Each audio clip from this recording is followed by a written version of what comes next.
I'm excited to announce that we're having our first ever mega sale on overstock clearance and brand new products. For example, save over 50% on this season's flannel sheets. Queen size only $59.98. Kings only $69.98. They sell out fast every year, so order now. Save 20% on our brand new My Crosses. They're designed in the likeness of the one I've worn every day for over 20 years. They come in men's and women's, and they're made right here in the USA. Get our 2025 six-piece My Towel sets for only $29.98. Our initial quantities are extremely low, so get them now before they go. And our best-selling standard My Pillows, just $14.98. So go to mypillow.com or call the number on your screen. Use this promo code to take advantage of our first ever mega sale. But wait, remember that $75 free shipping rule? Welcome back, guys. Welcome back. Thank you for tuning in. We are going to have an epic night tonight. It's going to be absolutely incredible. We got the State of the Union with Donald Trump. Man, how many of us were waiting for this, right? Thanks again for tuning in. Please, if you would hit that like button on the way in, get this shared out. We're going to have some fun. I'm going to be taking your comments, and of course, comments are dead on Rumble Studio, so I got the other comments up here. Once again, thank you very much for tuning in. We got Texas Bigfoot, Susan, thank you guys. Hello, how are you all? It should be pretty epic tonight, guys. There's Democrats that are boycotting it. They've even threatened to be loud. I had one. Let me pull this up right now. This is no joke. This is how triggered the left actually is right now. Hakeem Jeffries pretty much told the Democrats, hey, be peaceful, be civil tonight. And they literally have, where was it? Secular Talk said, so Jeffries told House Democrats, hold on, wrong one. Jeffries told House Democrats to express unity and tame counter to Trump's address tonight, sources say. And you got people calling him to resign. This is your reaction to a robber baron coup, fascist purge, and return to the 1800s imperialism? These people are a little nuts. These people are a little nuts, man. You want to talk about off the wall. 60s Patriot, hello. How are you doing? Newfie's in the house. Ananda, Trina, thank you, guys. So we got about 31 minutes till it officially starts. I got it over here in the background. We'll put it on in the background here in a second. But just want to say hello. Ananda, while we're in here, please don't announce what's going on other streams, please.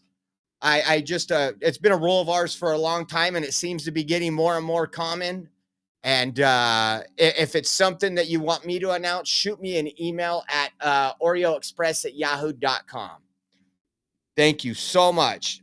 Texas Bigfoot, they don't know what fascism is. I think they do, because they're the fascists. They're the ones that are trying to silence people. They're the ones trying to take away people's rights. They are the ones that have been doing that for quite a while. If they disagree with you, silence them. If you look at a lot of the Patriot rallies back in from 2016 to about 2020, the reason they counter protested like they did is they wanted to get that rally shut down. So if we were at the state capitol, Antifa would come with fireworks and throwing bottles at police, knowing that they would call it unlawful assembly, which would take away our First Amendment rights, because the cops would make both sides depart. But it's just one of those things where they're learning. They are learning.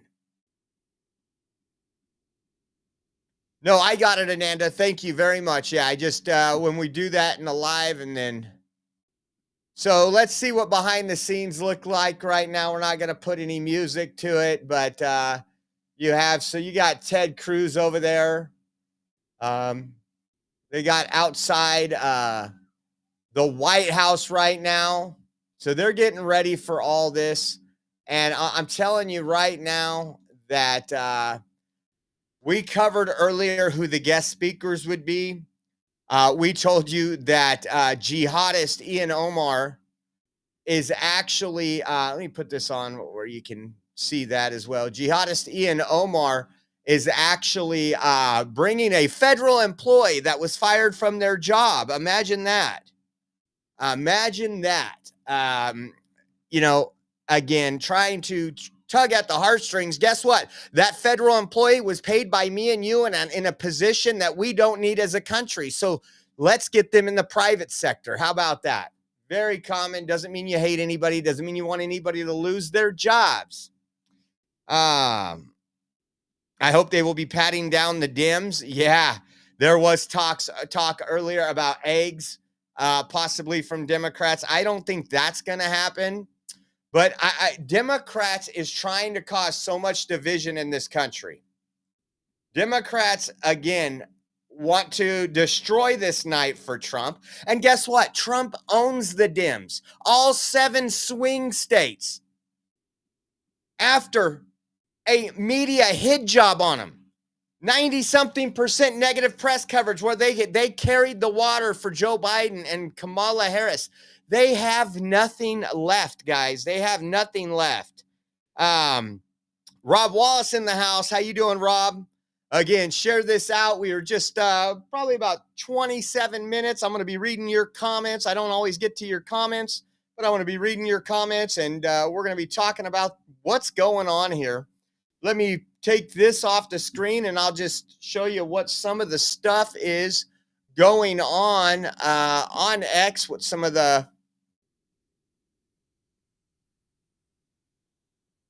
Congressman Jasmine Crockett. Look at this. This was from 2 hours ago. Listen to this. Just women. Unfortunately, we had an opportunity to have a woman lead this. Listen. I want to make clear that when we hear the stories of the economic impact, these are stories that are impacting all of us. It's not just women. Unfortunately, we had an opportunity to have a woman lead this country, and I promise you she would have led us to the promised land. But instead, we got somebody that seems like he want to take us to hell and back again. Oh, that's great. They just had, Democrats had an opportunity last night to protect women and girls from men being in their sports, and every single one of them turned that down because they don't care about women or women's rights. It's just a talking point. I'm glad they continue to expose themselves. Let's see what else is going on here when I hit this. Oh, here we go. Oh man, here you want to cry? This one's gonna make me cry. Look at they're working hard. Republicans in Congress want to cut medical research to pay for tax cuts for billionaires. Access to education. Kids' school lunch programs. Head Start. FEMA. Ag research. Public health funding. And medical research. Research for Alzheimer's. Why? To give tax cuts to the billionaires. Republicans in Congress want to cut veteran services. Essential services for veterans and their benefits. Vital programs for veterans. To fund tax breaks for billionaires. Republicans in Congress want to cut health care for moms and babies. Health care for people with disabilities. Medicaid. Medicaid. So they can have more tax cuts. For their billionaires club. Republicans in Congress want to cut the support for 2/3 of our seniors who are in nursing homes. Literally, to kick seniors out of nursing homes. In order to pay for tax cuts for billionaires. Massive tax. Oh my gosh, guys, they're kicking seniors out of nursing homes. Remember when Democrats kicked out veterans out of their homes so they could put in illegal aliens? Cry me a river. Nobody's getting kicked out. It ain't tax cut for billionaires. This is all part of Democrat propaganda. They can't show you on a bill where any of this is happening. Even Speaker Johnson said it go line item by line item. Please show me where we're cutting this. Again, these people, I love it. I love it.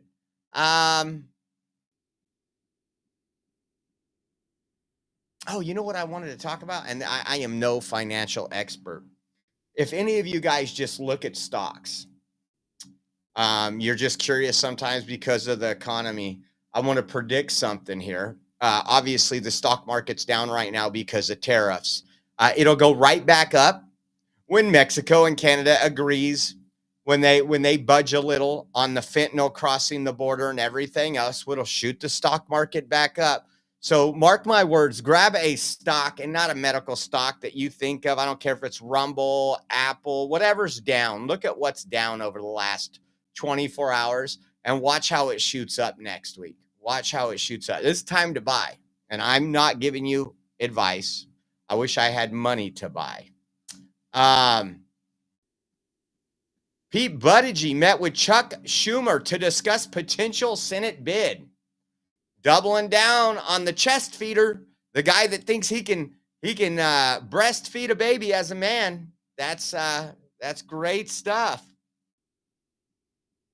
But I'm already hearing from some things that there's already talks about Mexico doing more. I don't know about Canada, but definitely Mexico doing more.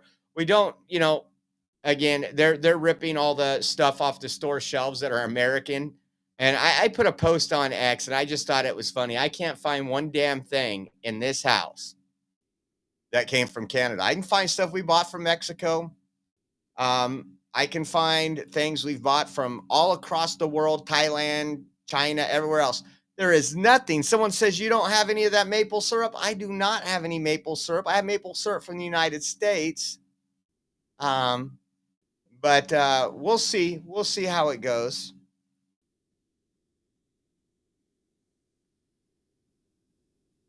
Any man that takes 2 months for maternity leave is a ...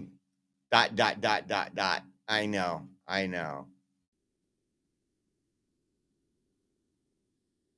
And it's going to be epic to watch him walk in. Let's see. Let me go live here. Who do we have walking through right now?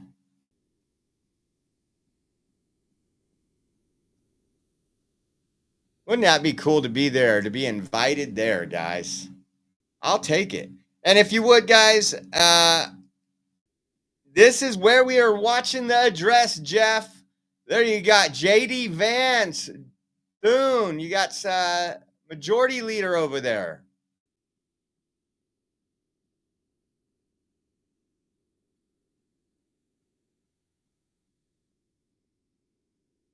I think a lot of car parts come from Mexico. You are correct. I actually used to do business with Mexico. There's a lot of manufacturers here in the United States that deal are not. Well, yeah, they're smaller manufacturers. But I remember our wiring harnesses from a company. We had 80, 90-foot wiring harness. We built booms, scissor lifts, everything else. And they had a location right on the border. And I think it was like Arizona, and then right on the other side of the Mexico border, so they could get less expensive labor. Oh, look at that pencil neck shift. Wouldn't that be awesome? In the middle of today's speech, Trump says we have some important business to get to. We have a traitor. Can I get the marshals to come in? And they just go arrest that man. I know I'm dreaming, but wouldn't that be epic?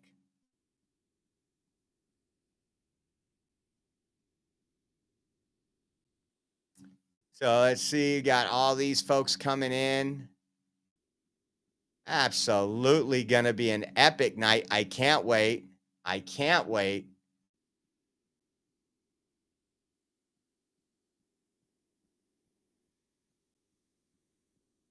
Did John Deere stay in Mexico? That's a good question. I don't know. Trump better say the mean hurt words. That's what I voted for. I'm sure he will. Again, he has a lot of family members there that are his guests tonight. Let me see if I can pull that up really quick while we're here and show you who's all going to be there. I had it.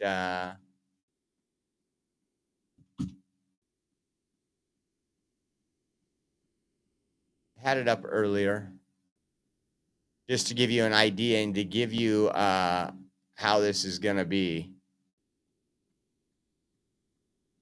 Secretary Pete Hegg, like everybody else has for years and years. It is an honor to be going. I have a front row seat and to watch President Trump. He's making America great again. He's bringing peace through strength, putting America first, and he's going to emphasize that on the podium tonight. I won't get to sit with you, but thank you Congressman Stauber, for inviting me to hang out with the Minnesota delegation. Appreciate it. She'll be up in the balcony when we'll be cheering on the president. It's going to be a cool night. We'll see you there. He's Pete Hegseth on his way down there. Let's pull this up and I'll show you. That was 4 hours ago. This should be about 7 hours ago. Let's see. Some of those that are in attendance. It'll give you exactly the lay of the land and why Democrats don't want to go. He is showing truth tonight. He is showing the American people what he inherited. He's giving honor to some of the victims, not even just the victims of illegal alien crime, the victims of a radical school that transitioned a child without the parents knowing. Let me see, what did I pass it?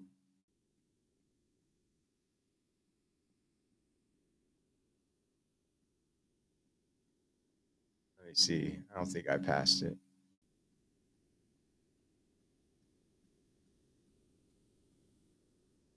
$12 ago. It is, should be right in here.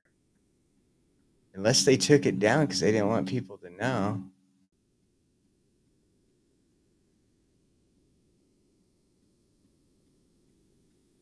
It was supposed to be a secret, but I'll play this for you to give you an idea of the preview. We played this during our last show. And it's a big night for President Trump, and we know he's going to give a fantastic speech. The theme is the renewal of the American dream. And the renewal of the American dream is underway already. Look at all that President Trump has accomplished in his first month as president. He's going to highlight some of those accomplishments. He's also going to talk about his plans to fix the economic mess that was created and left for him by Joe Biden in his administration. He's going to dive into foreign policy, talk about his intention to end the war in Ukraine, talk about his plan to bring all of the hostages out of Gaza home. And he's also going to make an ask of Congress tonight. We need more border funding to continue with these deportations that have been incredibly successful because of the efforts of this administration, but we need more resources. We're so excited. It's a big day, and it's a big... He's definitely gonna, Jeff said, I hope someone patted Shifty Schiff down. He's probably looking for his John Wilkes Booth moment. I think a lot of Democrats are. Unfortunately. Again, I pray for Trump all the time. I could not imagine being Secret Service, especially with a president that's always on the go. Let's see where we're at here. Take a look at this. Let's go live. Right, there's JD Vance shaking some hands. Let me do something really quick. I'm going to edit this.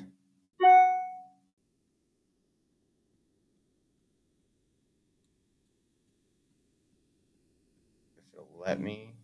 You know what? Let me put this on the screen for you.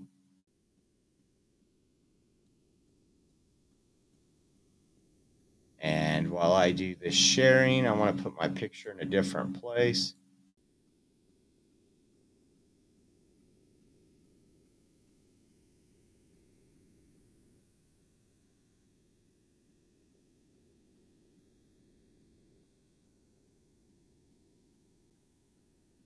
There's Elon.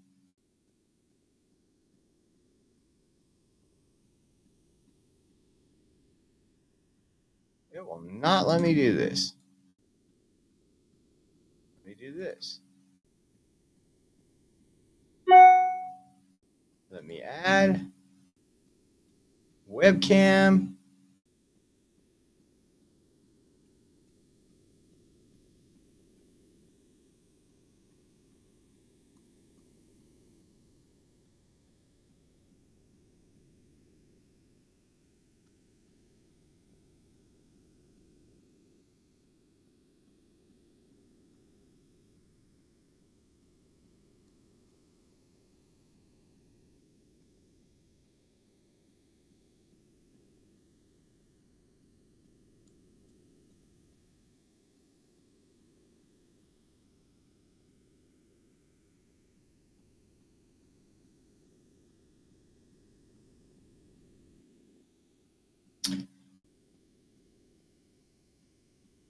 Got some somewhat conservative people there. Let me delete this again.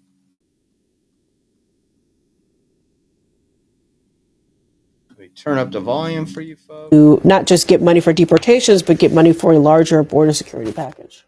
There's Mark Warner, John Bozeman, Newton Callista Gingrich, former speaker, is up in the chamber or up in the gallery as well. Yeah, it's And you can pretty see that hectic. we have extra cameras on the floor of the House when we have shots like this. Usually the House of Representatives controls the cameras, but on special occasions, they give the press pool, the C-SPANs, the CNNs, etc.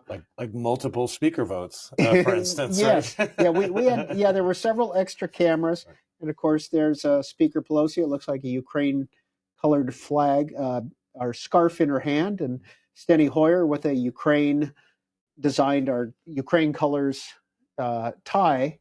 The former leaders of the House Democrats. John Bozeman is right there in the center of your screen. He's a Republican from Arkansas working his way down. There's Mark Warner, Democrat of Virginia, former governor of Virginia. Right behind him, Elizabeth Warren, Democrat of Massachusetts. The Senate still has not gotten seated. We've been watching them come down the aisle for quite a while. Hakeem Jeffries and Debbie Dingell. Debbie Dingell's husband, John Dingell, the late John Dingell, was a dean of the House from Dearborn, Michigan for years and years and years. And now she's been in Congress for years. And of course, Hakeem Jeffries is the leader of the Democratic Party. Jasmine Wright, do you see a lot of members coming through at the White House? You actually do. Sometimes they, particularly in the first few weeks, they would come into the press briefing after an unannounced meeting with the president because they said, I hadn't been here in 4 years. I wasn't invited the entire time that Joe Biden was in office. And so they were really excited to be in there, to be back into the Oval Office, really, frankly, to be back into power. I think, the president has been really adamant about having these members of Congress come over to the White House. It's one of the biggest tools that the president can use, kind of not just the power of the pulpit there, but really, bringing lawmakers on Air Force One, bringing them into the Oval, allowing them into the grandness of the White House so that in turn they can give you kind of this legislative freedom to do what you will and to make your agenda become a reality. And so I think that is what Donald Trump is using. But we know tomorrow the House Freedom Caucus, Chip Roy, we saw him a few moments ago, they will be going to the White House as Trump tries to pull them along. Lindsey Graham, who we see on the screen right now, he was at the White House on Friday. He came out to the sticks to talk to reporters after the Zelensky blow up and, kind of started, at least publicly, rolling the tires on whether or not there should be a regime change in Ukraine. Obviously, that language has kind of softened in the last really 3 hours.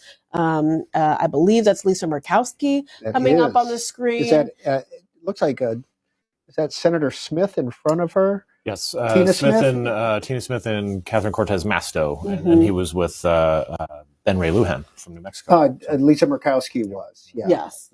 Okay. Lisa Murkowski has been somebody who, moves to her own. Should we go with his word, iconoclastic? Yes. There's Kash Patel, FBI Director Kash Patel down there on the.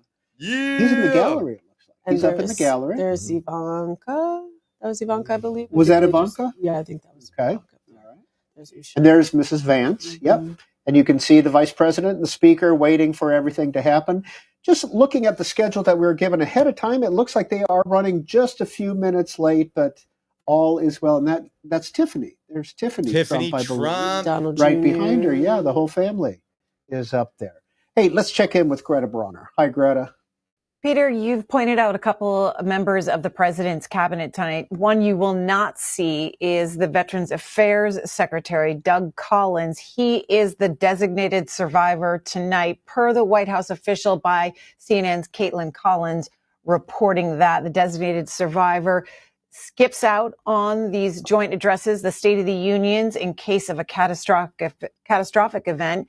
And so tonight it is the VA Secretary Doug Collins who will not be in the chamber. Have any of you guys ever seen and then that you were movie or talking that about show, those folks Designated that line Survivor? up on the center It's kinda aisle. crazy. Billy House of Bloomberg noting that the great center aisle seat claimers of the past, Elliot Engel, the late Sheila Jackson Lee, We'll grab Michelle something Bachmann, really quick. I'll they're be not right there back. tonight, but a new group has appeared to be already getting in place. This was hours ago at 4 p.m. Eastern time. They were getting in place along the center aisle, and that included Representative Anna Paulina Luna, Republican of Florida, other Republicans, Andy Ogles of Kentucky, Marjorie Taylor Greene of Georgia, and Congresswoman Miller Meeks of Iowa, all lining up on the Republican side on the center aisle hours before the speech in hopes that they get to shake the president's hand when he comes down the aisle. Jason, Dick, has this become more of a blown up event than it used to be? Or has this always been a lot of, razzmatazz? I think that it depends on how far back you want to go. Lyndon Johnson in 1966 moved the speech from the mid-afternoon to the evening, in order to catch a better audience. And that was 1966. He saw that, television helped his predecessor, John F. Kennedy, get elected, and he wanted Lyndon Johnson. Members of the committee on the part of the House to escort the President of the United States into the chamber, the following: the gentleman from Louisiana, Mr. Scalise; the gentleman from Minnesota, Mr. Emmer; the gentlewoman from Michigan, Mrs. McClain; the gentleman from North Carolina, Mr. Hudson; the gentleman from Pennsylvania, Mr. Reschenthaler; the gentleman from Utah, Mr. Moore; the gentlewoman from Indiana, Mrs. Houchin; the gentleman from Oklahoma, Mr. Hearn; the gentleman from New York, Mr. Jeffries; the gentlewoman from Massachusetts, Ms. Clark; the gentleman from California, Mr. Aguilar; the gentleman from California, Mr. Liu; the gentleman from Colorado, Mr. Neguse; the gentlewoman from Washington, Ms. Delbene; the gentlewoman from Michigan, Mrs. Dingle. The President of the Senate, at the direction of that body, appoints the following senators as members of the committee on the part of the Senate to escort the President of the United States into the House chamber: the Senator from South Dakota, Mr. Thune; the Senator from Wyoming, Mr. Barrasso; the Senator from Arkansas, Mr. Cotton; the Senator from Oklahoma, Mr. Lankford; the Senator from West Virginia, Mrs. Capito; the Senator from South Carolina, Mr. Scott; the Senator from New York, Mr. Schumer; the Senator from Illinois, Mr. Durbin; the Senator from Minnesota, Ms. Klobuchar; the Senator from New Jersey, Mr. Booker; the Senator from Wisconsin, Ms. Baldwin. The members of the escort committee will exit the chamber through the lobby doors.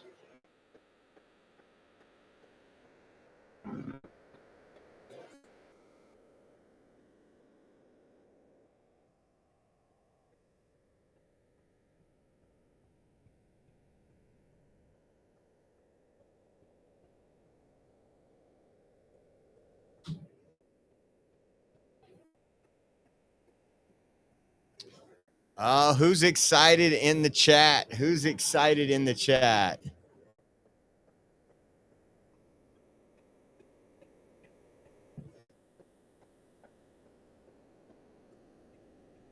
Who do we got coming in? Speaker, the Dean of the Diplomatic Corps.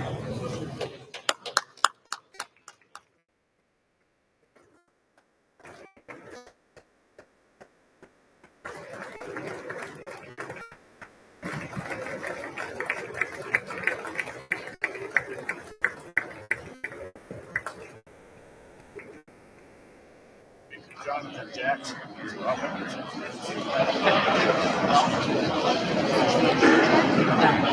There. Penguin. I don't think the AOC's coming, is she?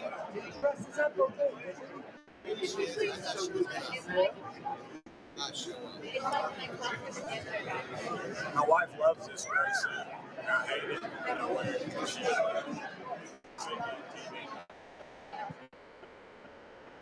it. KLM says, 79 says, for every curse, we should take a shot. I mean, Rumble Ram, $1 to And we're Josh. about We appreciate 10 you guys. minutes away from the president entering the chamber and beginning his speech. Jasmine Wright, Jason Dick, we've been watching this, chatting amongst ourselves. Is Your there anything that donations we can are share appreciated. that We were say talking thank you about? so much for keeping us going. I think one thing that I'm noticing is a difference between the way that former Vice President Harris and Speaker Mike Johnson were talking last year versus now. I mean, it's so much more jovial with Vice President Vance and Speaker Johnson than it was. It's so much more kind of homeboy. These people know each other and they're kind of on the same side. It's just interesting to watch the differences, you know, just a year. Would you call Harris and Johnson formal? Chief Justice and Associate Justices of the United States Supreme Court. That's great.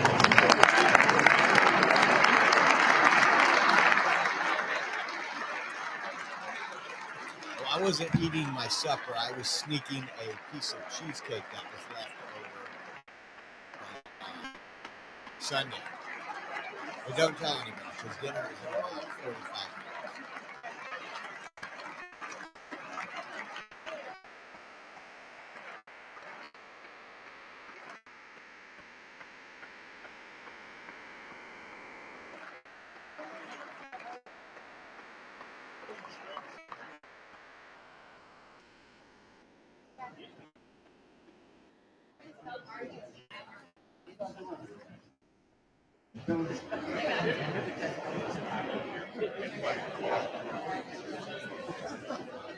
Look at, they're wearing pink somehow.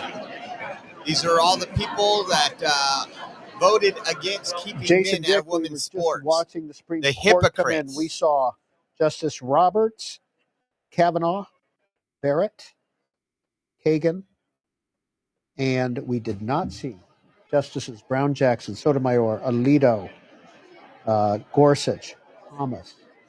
We And did we see, did we'd see Anthony Kennedy, too. retired Justice Anthony Kennedy. Does that tell you anything that just 4 out of the 5?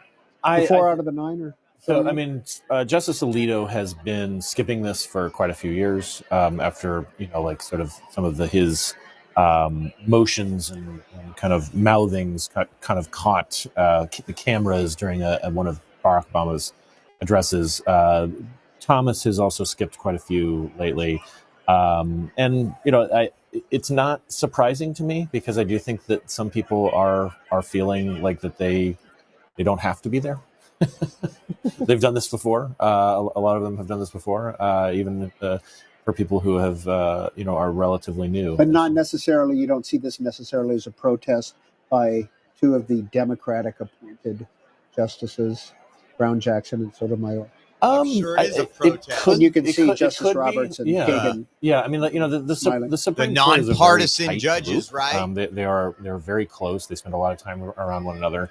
You know, whether or not it's a protest or whether it's just, I think I want to just, you know, catch up on Black Doves on Netflix. It might be that too. I had a reservation I couldn't miss Right. at the local eatery. Yeah, it is Mardi Gras. You know, maybe Yeah. they're at Dauphine in downtown. Maybe that's it. Jasmine Wright, when we were talking, you were talking about J.D. Vance and Mike Johnson. Mhm. And I asked the question before we got interrupted, which was, would you consider the Harris-Johnson relationship formal? Yeah, I mean, I think that I'm not even sure I would call it a relationship. Those are 2 people that didn't really know each other, that didn't really talk. It was these moments in which they kind of interfaced a lot more after Johnson became speaker, and obviously the vice president was on her 4th year of being the vice president. I believe that Johnson You would was think asked they would later protect on women's in the rights and interview keep what they men talked about, and he out said, of you know, we women's made sports niceties. and out of We their talked- we didn't talk about bathrooms and out of politics. their We talked locker about rooms, but things sorry, that that's 2 not people, the 2 case. humans talk about. You know, I am not sure that is the case right now with J.D. Vance and Johnson. I think that they're talking pretty frequently. J.D. Vance was at the Capitol earlier today for a confirmation hearing for one of the people nominated to join the FBI, one of his longtime friends. And so I think that they're continuously having conversations in a way that Johnson wasn't having with the previous administration. We have about a minute and a half before B-roll. Let's get this show William on the McFarland, road House with Sergeant a at Arms, rumble is rant. scheduled to announce Mr. Speaker, the President Thank of the you, United States, B-roll. etc. Appreciate you guys What are once you listening again. for in Thank you tonight's so much for speech, your support, Jason Davis? B-roll. Thank you for Mainly keeping about us the on the border. air, I mean, and I thank think you that for there is helping going us to pay be a the lot of bills. It is discussion the about beginning of immigration the month. and border. Thank you. Trump has always felt that this is the winning issue for him. I think that's going to be a big part of things. Jasmine, right? The economy. I mean, this tariffs move that happened, overnight into today. Obviously, there's some thinking that maybe they would, you know, pull back the tariffs or bring it down to a lower percentage. But people are concerned about the economy. They're giving Trump some more time, but people are concerned. So I want to hear how he not just blames the Biden administration, but how he talks about it moving forward. Well, later tonight, Howard Lutnick, the new Commerce Secretary, Yeah. made a statement. Yeah, What, he said that what should we be listening for? well, he said that they had been on the phone with both I've their been waiting for Mexican this and Canadian counterparts trying to make a deal, and that President Trump may announce, if not here, maybe tomorrow, that they are pulling back some of the tariffs, not completely Thank you. letting them go, but certainly pulling them back as long as these countries So this is going to say be and pretty then big, guys. This is become going more to be pretty forceful on epic. How issues many like fentanyl, put on issues a one in the that comments the really reason quick? why I'm that these looking at the tariffs are put comments. in Put a place. one in the But I think comments it's if you just think the that reality Democrats is are that going to Trump saw the disrupt stock this markets. He is speech. somebody who follows the stock markets. He follows them quite religiously, and they were going back and forth, really kind of freaking out negatively about these tariffs. And so I don't think that the White House Put will a be two able if to you say don't quite think they're going credibly to that disrupt. that wasn't the reason. A Or that lot of wasn't a ones. Mom reason X as with to why they're B-roll, kind of saying they're going Trina, to pull these Julius, back. Les, But certainly only time will Texas tell Bigfoot, what Nola, percentage that is, how much that Texas is, RW, and whether or not they Diana. still do reciprocal tariffs on April 2nd. So everybody, Lydia okay. Velasquez, Now, a Democrat put of New a York, talking with Nancy put a Pelosi 5. there. Mom X Both Swift long-term is now a members. monthly supporter. Thank you, Mom X Swift, for the support. Thank you for helping us out. We appreciate you. God bless you.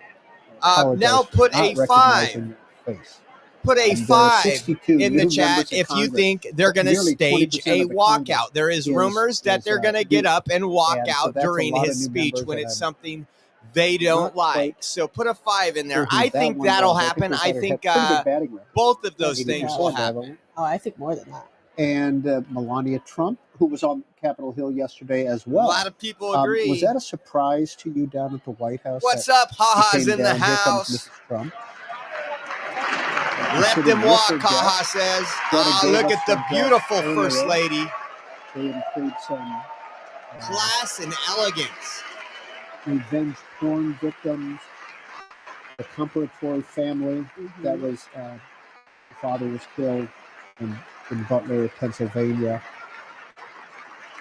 So she's sitting with her guests there. Lincoln Riley family is That's there. right. That is so awesome to have question. JD I wasn't Vance surprised back to see there. her. I mean, I think those were her first public And Speaker remarks Mike since Johnson. Donald Trump took office. This is There going to be were an some awesome questions night. about how much she There's would be in Riley Washington, Gaines right how there. frequently she'd be around. But I think that there's a real shift in energy, not just from the president, but also from her office, trying to do things much differently this time around. Mr. Speaker, the President's Cabinet.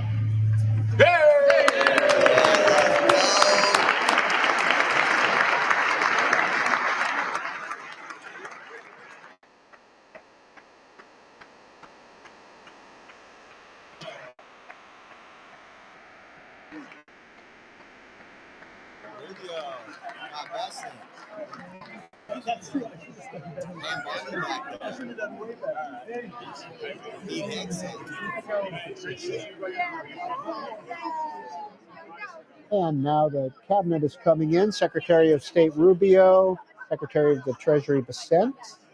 We saw there as well Attorney General Pam Bondi. Pete Hegseth was there. Mr. Lutnick, the Commerce Secretary, who we talked about a little bit earlier. RFK Jr., of course, HHS. There's Scott Turner, HUD. There's Seth Duffy. I'm so sorry, Sean Duffy. Transportation. RFK Jr. There's Twinkle Senator toe. Adam Look over. Schiff. Look at Adam Schiff sitting Sitting right there. with, You know he is nervous. Don't pull out the Senator from- handcuffs, Pete. Don't pull out the handcuffs. Yep, the new senator from Delaware. Lisa Blunt Rochester. Pete is an absolute We had patriot. Carol from Illinois. Carol Mosley Braun. We have Christy Angela Nome. Also Brooks, Maryland. Kamala Harris was the second. Kamala Harris, of course, and then Lisa Angela Blunt also Rochester. Brooks, yes. Yeah. Interchangeably. Patricia through each Joy, other. how And are there's you Christy doing over Nome, there? He was talking there with the is that the congressman from New Jersey, Jeff? Tim no, that's Burchett. Tim Burchett from Tennessee. There we go.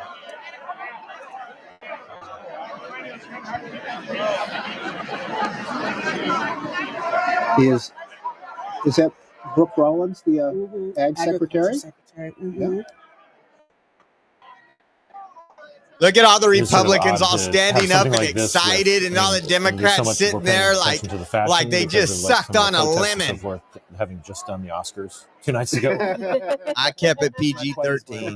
Not quite the same. Not quite the same. But it is. There is a lot more power. I would concentrated simply in that say, Jason, Dick, that nobody in the world cares what you or I are wearing.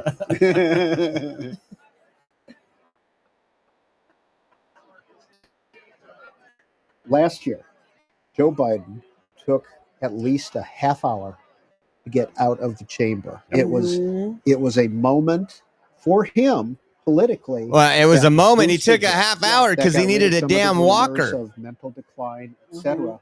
And he worked that room for a half an hour. It was one of the most, in a sense, iconic things I've ever seen in politics. Yeah. Really, one of the And most iconic things. You're do we definitely expect watching, President hearing Trump to do the C-SPAN in the same, or- background.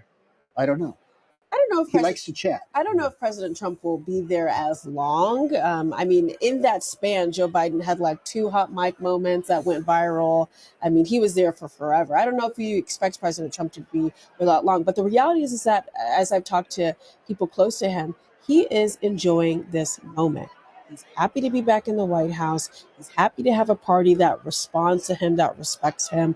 And he's happy, back to being the center of everything. And so I think you're going to see him show that happiness, shaking hands with his friends, shaking hands, potentially with people who don't like him very much, Democrats, kind of pushing Yes, he them was to say sniffing something everyone head on the way potentially. out. He's kind He of was. reveling in They were this seeing if there moment was any minors in that there. That's he what Joe has now Biden that he's was back in the doing. White House. And so I think he is going to be there a long time. Whether or not he's there as long as Joe Biden, I think only time will tell, because Joe Biden, I remember being there, covering it last year and being like, dang, can you leave? I'm trying to go home. So It did have a. Can you leave? I'm trying to go home. Don't ask me again. yeah, it's like, wrap it up, Joe. So we'll see what Donald Trump does. Yeah, Well- I would guess too that like some of that is B-roll. there's a little bit of wistfulness, like that Biden, was running for re-election, but who knows what kind of doubts he may have had about his own, his own path. That this is like a beginning as opposed Yes. to sort of an end, But- even if it seems like we've been in this loop for a while. Yeah, you can see that the cabinet is still not completely seated, and they're not going to bring him in while Is there's that still a people historical in the moment aisles. for the But he is C-SPAN guy? I mean, nearby. it took He's in the 20 holding minutes to room get the next to cabinet the seated, chamber, folks. and should One be of the most coming in iconic and shortly. Just want to historic. remind our viewers. Obviously, we're going to shut up as soon as the president gets in there. We're going to listen to everything that happens. We'll watch the president leave the room, all without us. There's Trump Tulsi knows how Gabbard, to of course, pick 'em, talking though. with Chip Roy. Kelly Loeffler of the Kelly SBA. Loeffler. Yeah, Former that's right. senator Former from Georgia. senator from Georgia, RFK. I haven't seen RFK Jr. talk to a lot of people. I don't know if that's a. I saw him saying talk to Jeff anything? Van Drew, and Okay. I wonder if it was a conversation about. He's been fluoride. sitting there the Who whole knows? time. You can watch him sitting there talking to people. Is he really? Did not That's know that. Did fantastic. not know that. So, RFK is having quite the moment right now too, with this measles outbreak, kind of going back and forth between whether or not he should be promoting vaccines, whether or not he should be promoting more homeopathic remedies that aren't necessarily shown to have much weight against a measles outbreak. I would be interested to see if Donald Trump brings that up. I'd be a little shocked if he does, but again, the entire speech, of But course. we gotta wait till we get and somebody on there the good, haha. Democratic Jasmine Crockett will Senator do it. Alyssa Slotkin, freshman Democrat from Michigan. will be speaking from Michigan, and we will bring that to you live, of course. And as always, after all that, we're going to get your reaction. We're going to get your reaction. Greta's going to be here getting reaction from members and some of the play out from the speech, et cetera. And before the president comes in, let's check in one more time with Greta. Quick excerpt from the president's speech tonight on tariffs. You guys were talking about that and the impact of it on the economy. This is from Jake Sherman. Whatever they tariff us, we tariff them. Whatever they tax us, we tax them. And if they do non-monetary tariffs to keep us out of their market, then we do non-monetary barriers to keep them out of our market. So you can expect to hear some tough talk from the president tonight on that. That is ahead of the markets closing tonight. CNBC with this headline: Dow tumbles again, loses more than 1,300 points in 2 days as Trump ignites trade war. Peter? Desmond Wright, you were talking exactly about that. Yeah, I mean, it is going to be incumbent upon the president to have the American people understand why he's putting in place these tariffs that in a lot of ways have a negative connotation, even amongst people within his own party. They're not necessarily one of those conservative values. It's something that even as lawmakers publicly say we are okay with giving Trump the latitude on tariffs, certainly privately they're concerned about them. They don't like them. And so I think that he's going to have to explain why. Of course, he says that tariffs are his fourth favorite word in the dictionary. It used to be his first. I would be surprised if he does not repeat that again in an ad lib. But yeah, I think that tariffs are going to be a large part of this. For viewers who are seeing a State of the Union or a joint session for the first time, on your screen, the Republicans will be on the left and the Democrats will be on the right. So you can always tell what the applause lines are by which side stands up. And it gets pretty stark at times, doesn't it? It absolutely does. And I mean, another thing that I'm looking for, in addition to just some of the policy notes that we're looking at, is just how the Democrats are going to approach things that they feel are a winner for them. Whether it's something, if Trump does talk about tariffs, he does talk about like how great they are.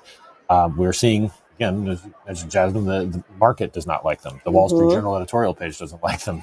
This is kind of across the board, and the economy over and over again came up as the number one issue people are worried And here's about. the problem. But She's he's a also going to racist. go for some base issues, like transgender, issues. How is that going to be? How is that going to be? Okay, shut up. Here we go. Mr. Speaker, the President of the United States.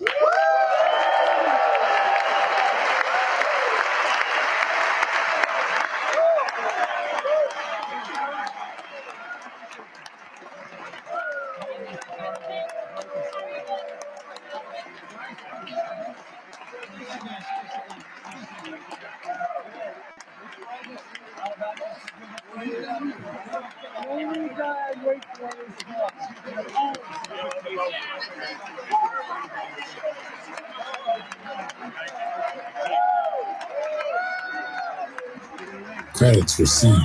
Thank you for your monetary support. Thank you very much. That's really nice. Thank you. Thank you very much. That's really nice. Thank you.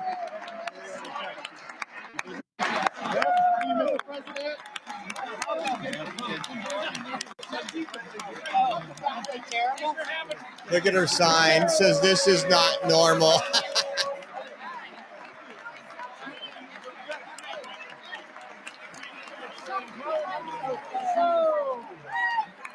Marjorie Taylor Greene wearing that MAGA hat again.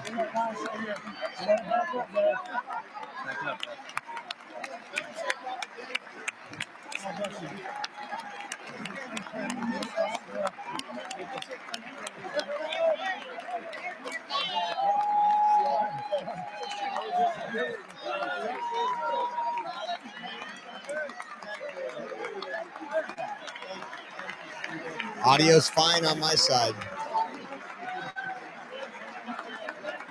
Put a 1 if audio's good.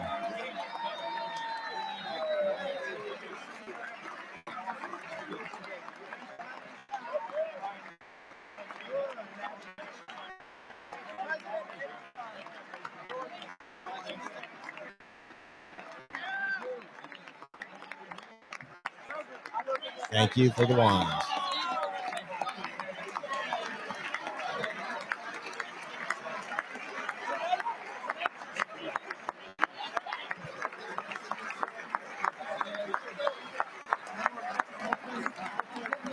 Thank you very much. That's really nice. Thank you. Thank you very much. That's really nice. Thank you.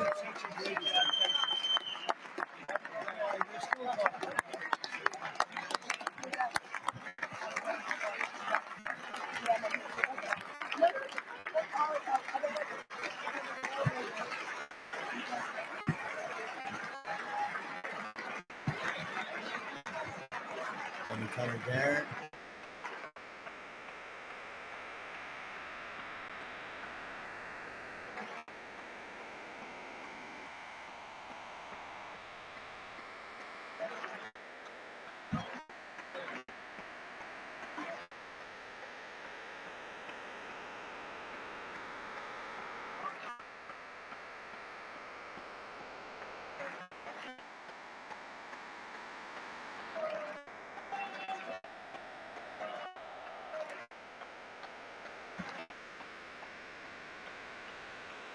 Generals that still have their jobs.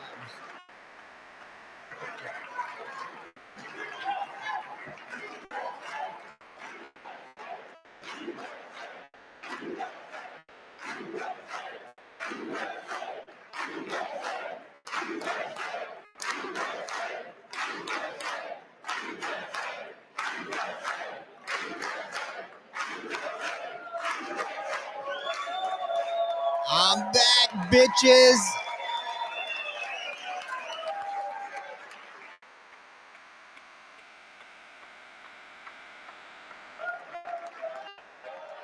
Okay, I don't know why the sound is doing that now. Once.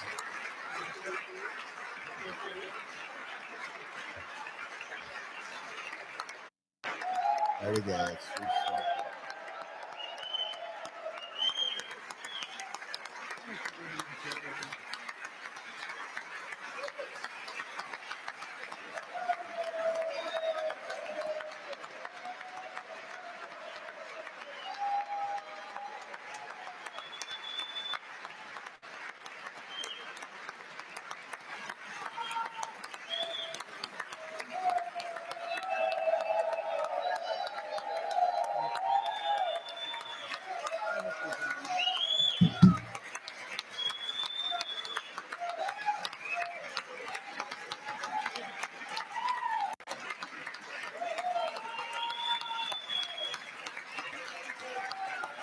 Thank you.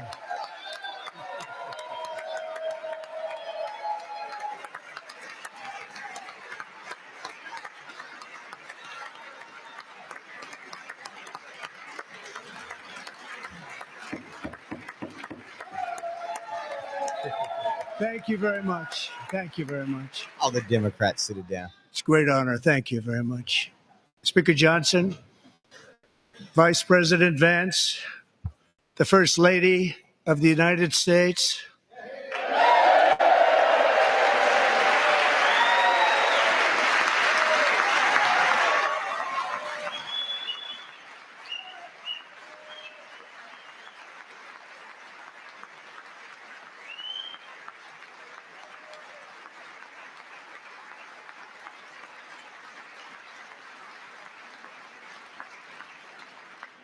members of the United States Congress, thank you very much.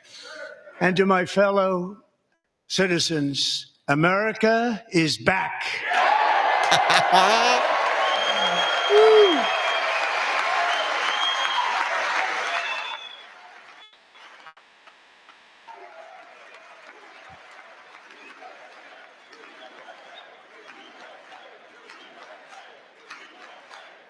Look at Adam Schiff.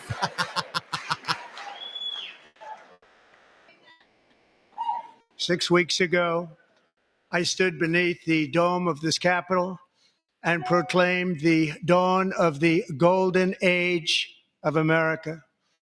From that moment on, it has been nothing but swift and unrelenting action to usher in the greatest and most successful era in the history of our country. We have accomplished more in 43 days than most administrations accomplished in 4 years or 8 years, and we are just getting started. Yeah.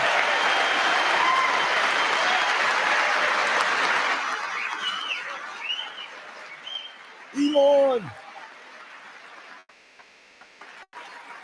Is that Daniel Penny there too?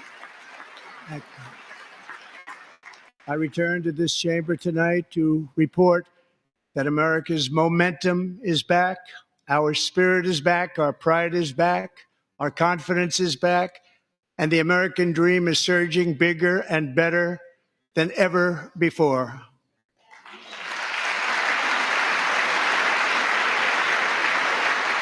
The American dream is unstoppable, and our country is on the verge of a comeback, the likes of which the world has never witnessed and perhaps will never witness again. There's never been anything like it. The presidential election of November 5th was a mandate like has not been seen in many decades. We won all 7 swing states, giving us an electoral college victory of 312 votes. Oh, they're holding up signs, folks. They're holding up signs.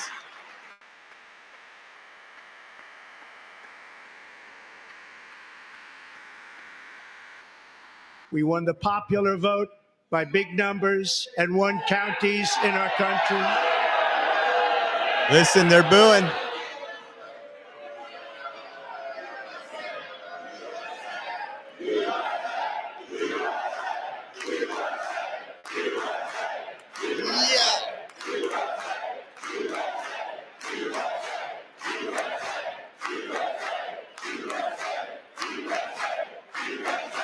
Democrats are showing their true colors. And won counties in our country, 2,700 to 525, on a map that reads almost completely red for Republican.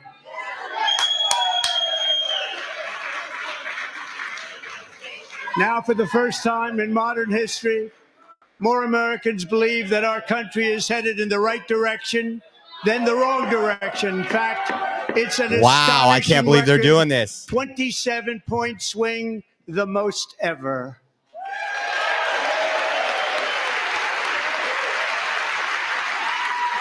These children in the room. Tom Holman. Likewise, small business optimism saw its single largest one-month gain. They're still ever interrupting. recorded, Get him out. Get him out. 41-point jump.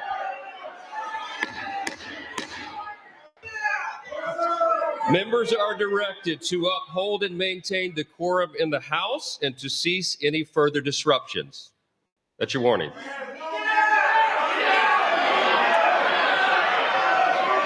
Allah Akbar! Members are Allah Akbar!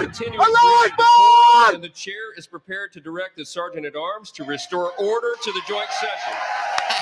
This is epic. This is epic fire. The Ali Akbar crowd is upset.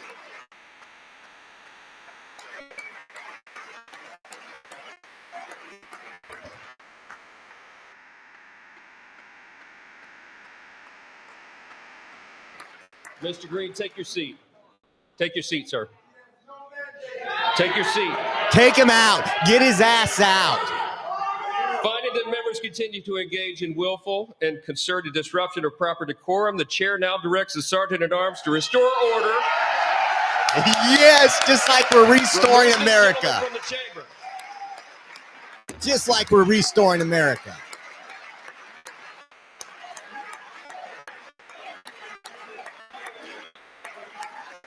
Oh, this is epic. Wow.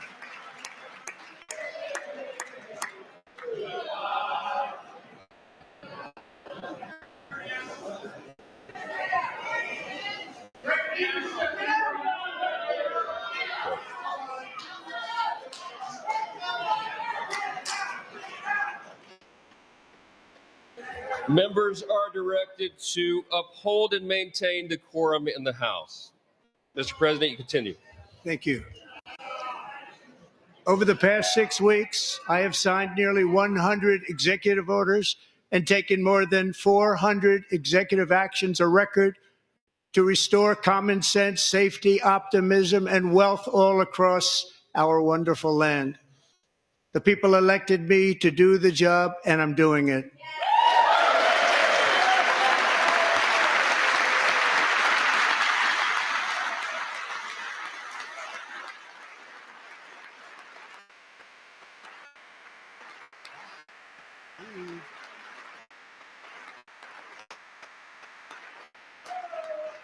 In fact, it has been stated by many that the first month of our presidency, it's our presidency, is the most successful in the history of our nation. By many.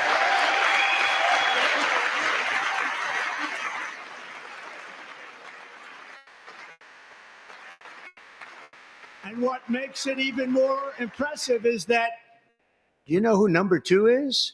George Washington. How about that? How about that? I don't know about that list, but we'll take it.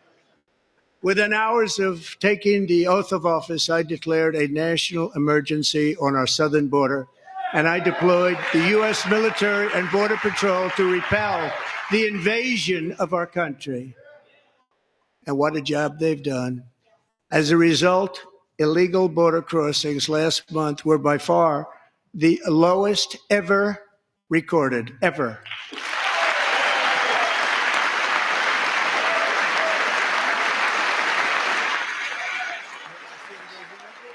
Bye, Felicia. They heard my words and they chose not to come. Much easier that way. In comparison, under Joe Biden, the worst president in American history, there were hundreds of thousands of illegal crossings a month, and virtually all of them, including murderers, drug dealers, gang members, and people from mental institutions and insane asylums, were released into our country. Who would want to do that? This is my 5th such speech to Congress. And once again, I look at the Democrats in front of me, and I realize there is absolutely nothing I can say to make them happy or to make them stand or smile or applaud. Nothing I can do. I could find a cure to the most devastating disease, a disease that would wipe out entire nations, or announce the answers to the greatest economy in history, or the stoppage of crime to the lowest levels ever recorded. And these people sitting right here will not clap, will not stand, and certainly will not cheer for these astronomical achievements. They won't do it, no matter what. Five times I've been up here. It's very sad, and it just shouldn't be this way. America is cheering for you.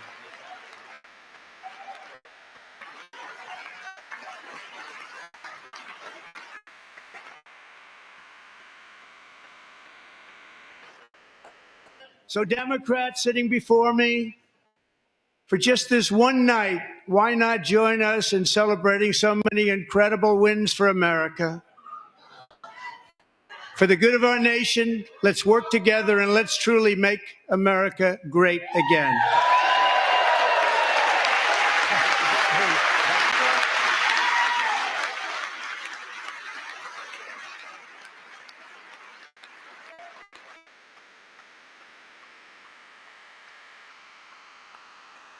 Every day, my administration is fighting to deliver the change America needs to bring a future that America deserves, and we're doing it.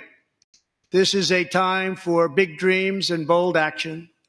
Upon taking office, I imposed an immediate freeze on all federal hiring, a freeze on all new federal regulations, and a freeze on all foreign aid.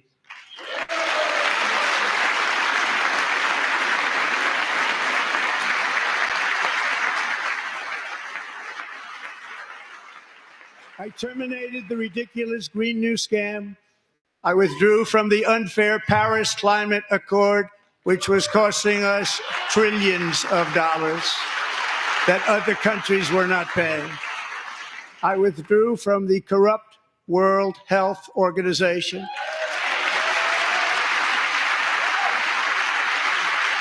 And I also withdrew from the anti-American UN Human Rights Council.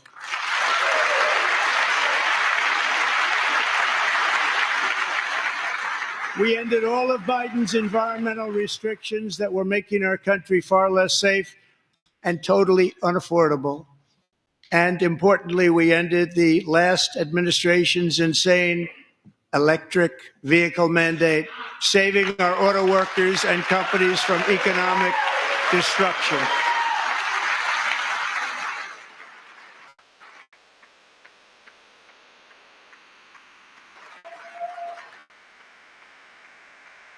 To unshackle our economy, I have directed that for every one new regulation, 10 old regulations must be eliminated, just like I did in my very successful first term.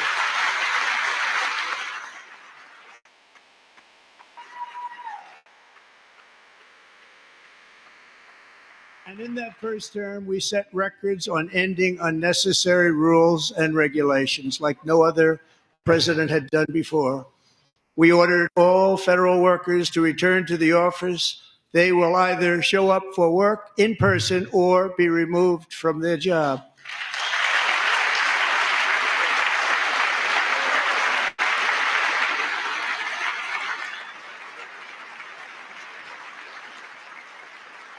And we've ended weaponized government where, as an example, a sitting president is allowed to viciously prosecute his political opponent, like me.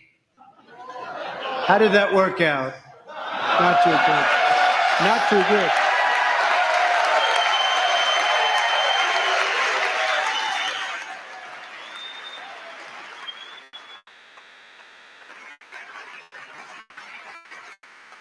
And I have stopped all government censorship and brought back free speech in America. It's back.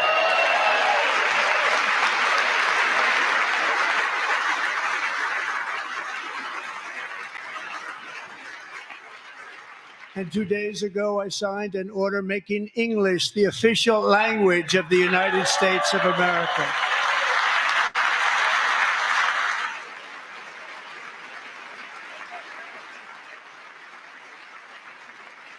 I renamed the Gulf of Mexico the Gulf of America.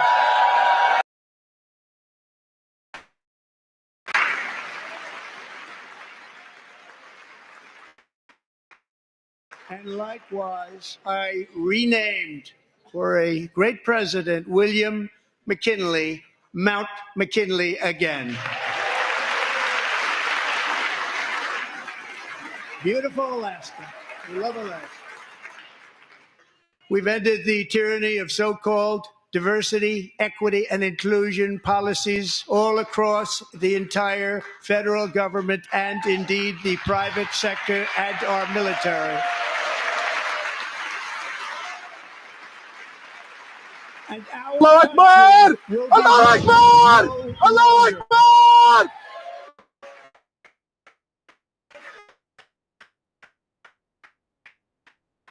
We believe that whether you are a doctor, an accountant, a lawyer, or an air traffic controller, you should be hired and promoted based on skill and competence, not race or gender. Very important.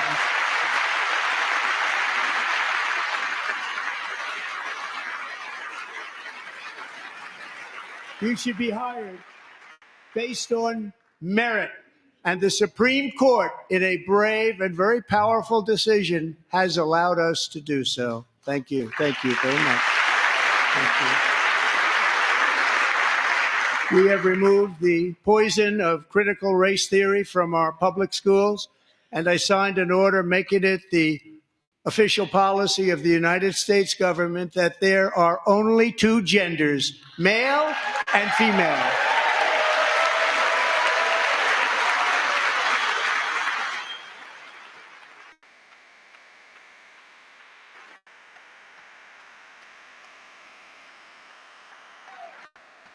I also signed an executive order to ban men from playing in women's sports.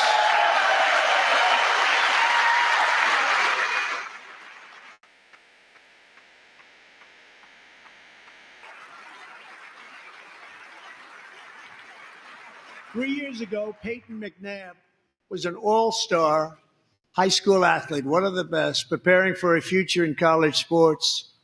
But when her girls' volleyball match was invaded by a male, he smashed the ball so hard in Peyton's face, causing traumatic brain injury, partially paralyzing her right side and ending her athletic career. It was a shot like she's never seen before. She's never seen anything like it.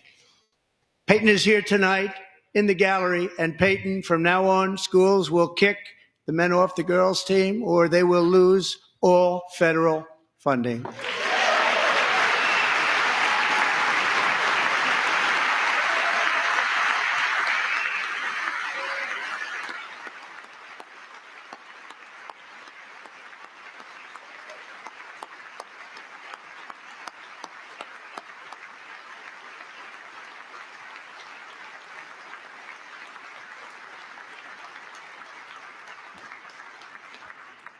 And if you really want to see numbers, just take a look at what happened in the women's boxing, weightlifting, track and field, swimming, or cycling, where a male recently finished a long-distance race 5 hours and 14 minutes ahead of a woman for a new record by 5 hours.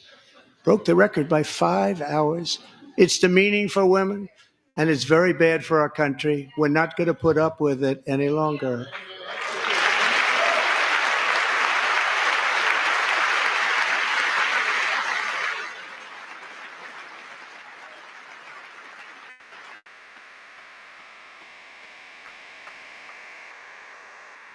What I have just described is only a small fraction of the common sense revolution that is now, because of us, sweeping the entire world. Common sense has become a common theme, and we will never go back. Never. Never going to let that happen. Among my very highest priorities is to rescue our economy and get dramatic and immediate relief to working families. As you know, we inherited from the last administration an economic catastrophe and an inflation nightmare. Their policies drove up energy prices, pushed up grocery costs, and drove the necessities of life out of reach for millions and millions of Americans. They've never had anything like it. We suffered the worst inflation in 48 years, but perhaps of our country, they're not sure. As president, I'm fighting every day to reverse this damage and make America affordable again.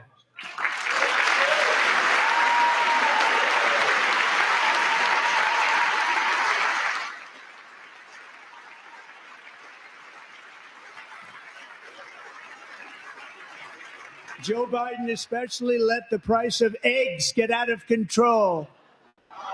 The egg price is out of control. And we're working hard to get it back down. Secretary, do a good job on that. You inherited a total mess from the previous administration. Do a good job.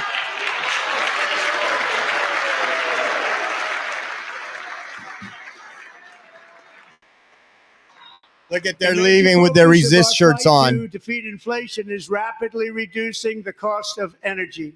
The previous administration cut the number of new oil and gas leases by 95%, slowed pipeline construction to a halt, and closed more than 100 power plants. We are opening up many of those power plants right now.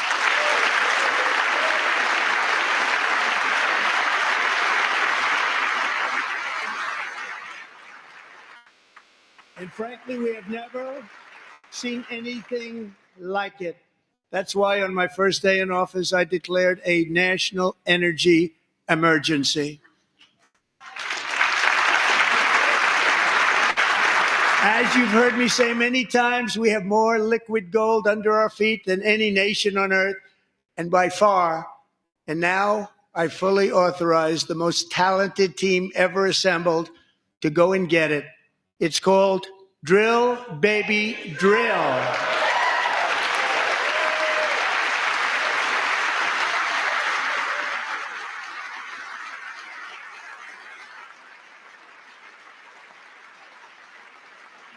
My administration is also working on a gigantic natural gas pipeline in Alaska, among the largest in the world, where Japan, South Korea, and other nations want to be our partner with investments of trillions of dollars each. There's never been anything like that one.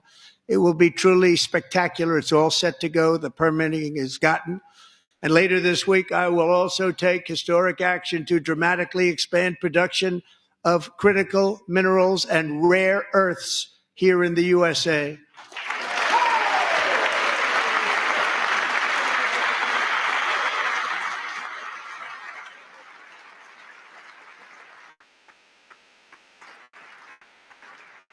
To further combat inflation, we will not only be reducing the cost of energy, but will be ending the flagrant waste of taxpayer dollars. Doge.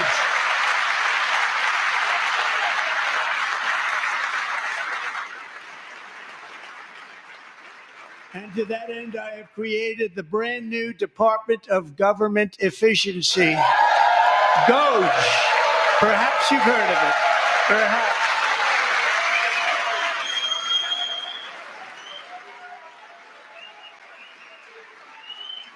Which is headed by Elon Musk, who is in the gallery tonight.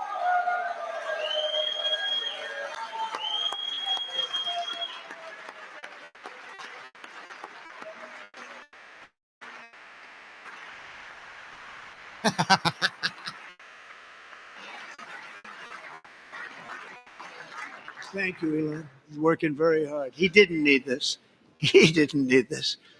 Thank you very much. We appreciate it. Everybody here, even this side, appreciates it, I believe. They just don't want to admit that. Just listen to some of the appalling waste we have already identified.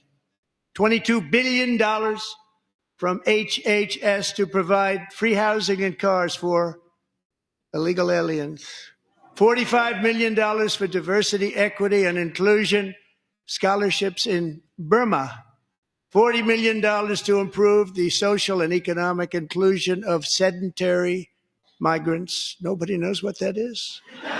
$8 million to promote LGBTQI+ in the African nation of Lesotho, which nobody has ever heard of. $60 million for indigenous peoples and Afro-Colombian empowerment in Central America. $60 million. $8 million for making mice transgender.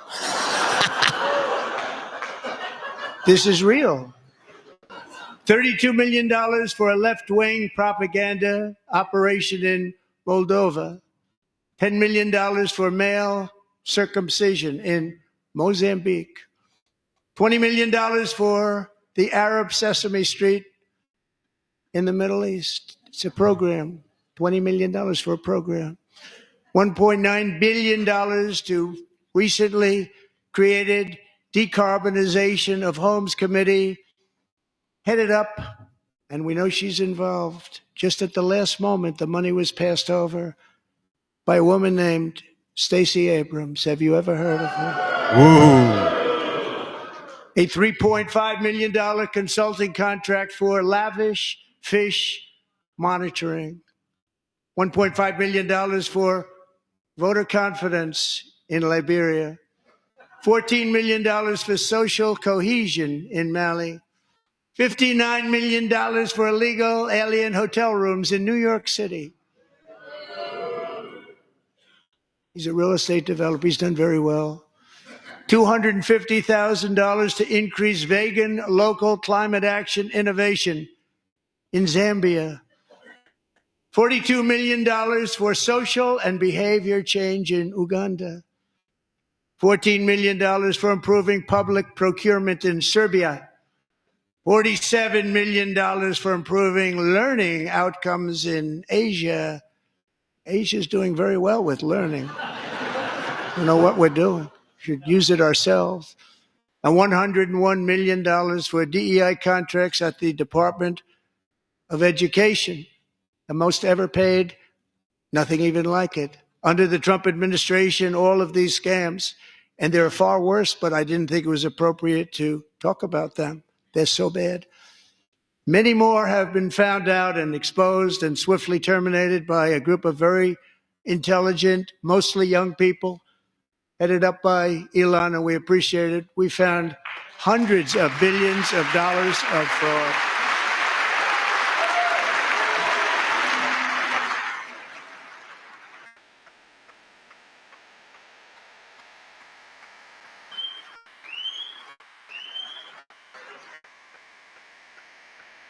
And we've taken back the money and reduced our debt to fight inflation and other things. Taking back a lot of that money. We got it just in time. This is just the beginning.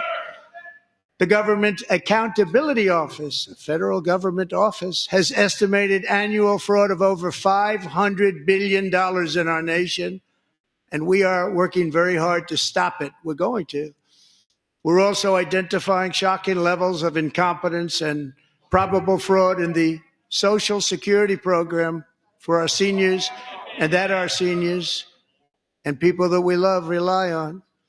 Believe it or not, government databases list 4.7 million Social Security members from people aged 100 to 109 years old. It lists 3.6 million people from ages 110 to 119. I don't know any of them. I know some people that are rather elderly, but not quite that elderly. 3.47 million people from ages 120 to 129. 3.9 million people from ages 130 to 139.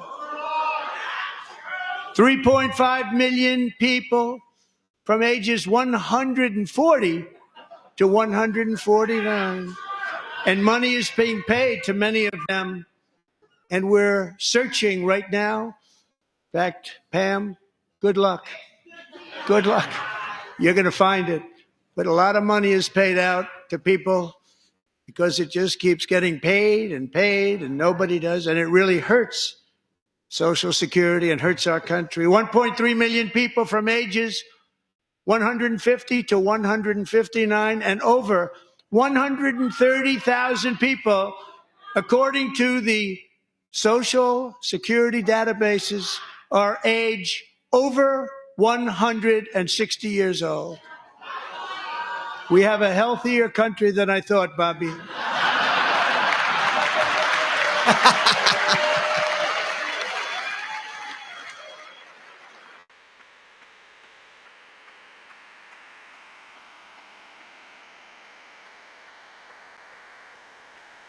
Including, to finish, 1,039 people between the ages of 220 and 229, one person between the age of 240 and 249, and one person is listed at 360 years of age.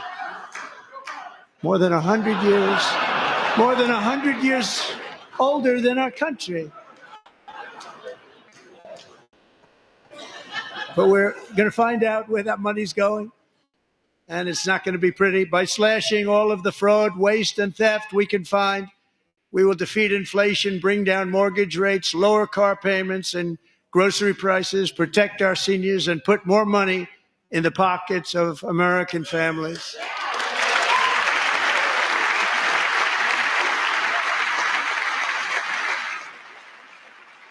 Not one Democrat stood up.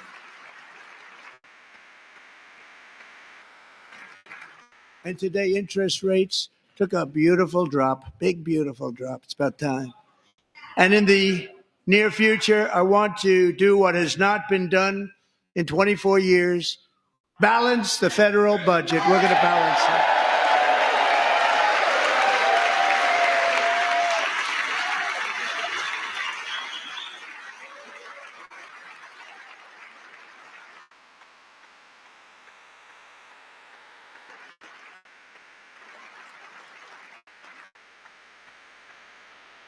With that goal in mind, we have developed in great detail what we are calling the Gold Card, which goes on sale very, very soon. For $5 million, we will allow the most successful job-creating people from all over the world to buy a path to U.S. citizenship. It's like the green card, but better and more sophisticated. And these people will have to pay tax in our country. They won't have to pay tax from where they came. The money that they've made, you wouldn't want to do that, but they have to pay tax, create jobs. They'll also be taking people out of colleges and paying for them so that we can keep them in our country instead of having them being forced out. Number one, at the top school, as an example, being forced out and not being allowed to stay and create tremendous numbers of jobs and great success for a company out there. So while we take out the criminals, killers, traffickers, and child predators who are allowed to enter our country under the open border policy of these people, the Democrats, the Biden administration, the open border insane policies that you've allowed to destroy our country, we will now bring in brilliant, hardworking, job-creating people.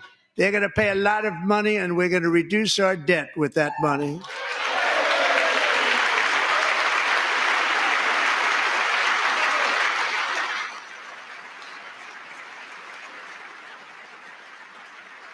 Americans have given us a mandate for bold and profound change.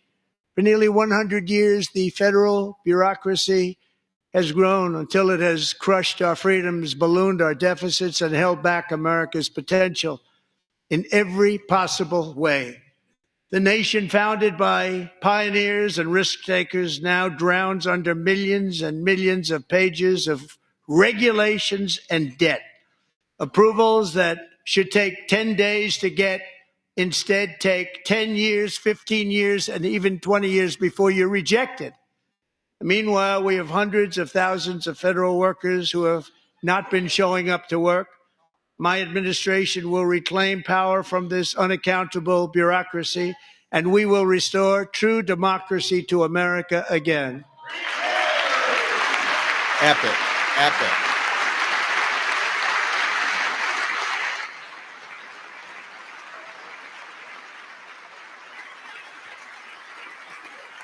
And any federal bureaucrat who resists this change will be removed from office immediately. Because we are draining the swamp. It's very simple. And the days of rule by unelected bureaucrats are over.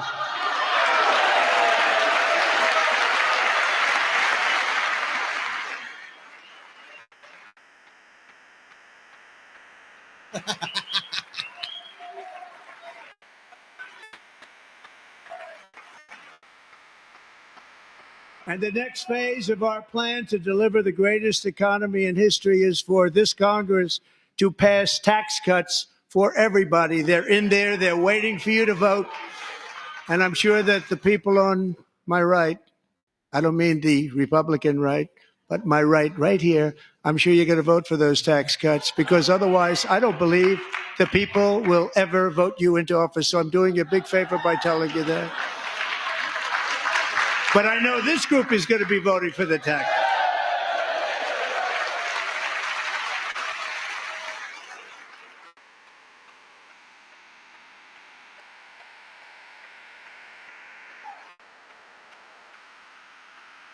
Thank you. It's a very, very big part of our plan. We had tremendous success in our first term with it. A very big part of our plan. We're seeking permanent income tax cuts all across the board. And to get urgently needed relief to Americans hit especially hard by inflation, I'm calling for no tax on tips, no tax on overtime, and no tax on Social Security benefits for our great seniors. No Democrats stood up for that either. No Democrats stood up for that either.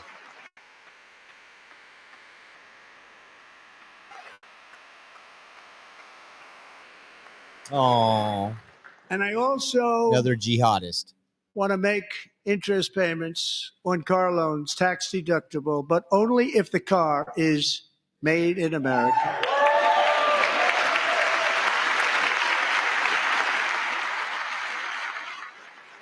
Epic.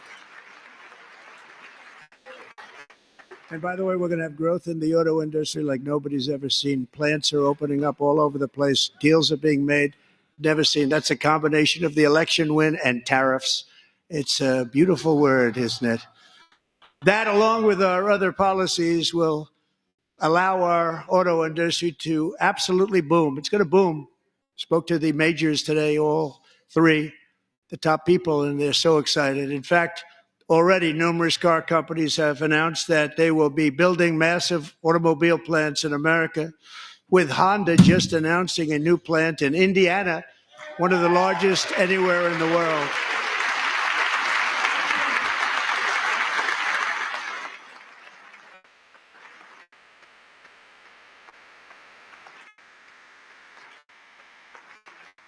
And this has taken place since our great victory on November 5th, a date which will hopefully go down as one of the most important in the history of our country.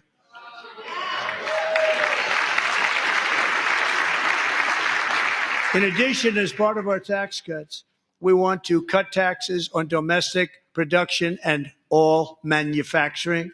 And just as we did before, we will provide 100% expensing. It will be retroactive to January 20th, 2025.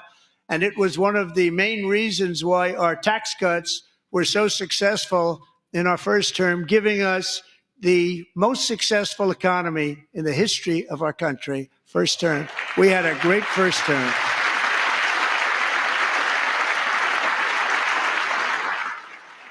If you don't make your product in America, however, under the Trump administration, you will pay a tariff, and in some cases, a rather large one.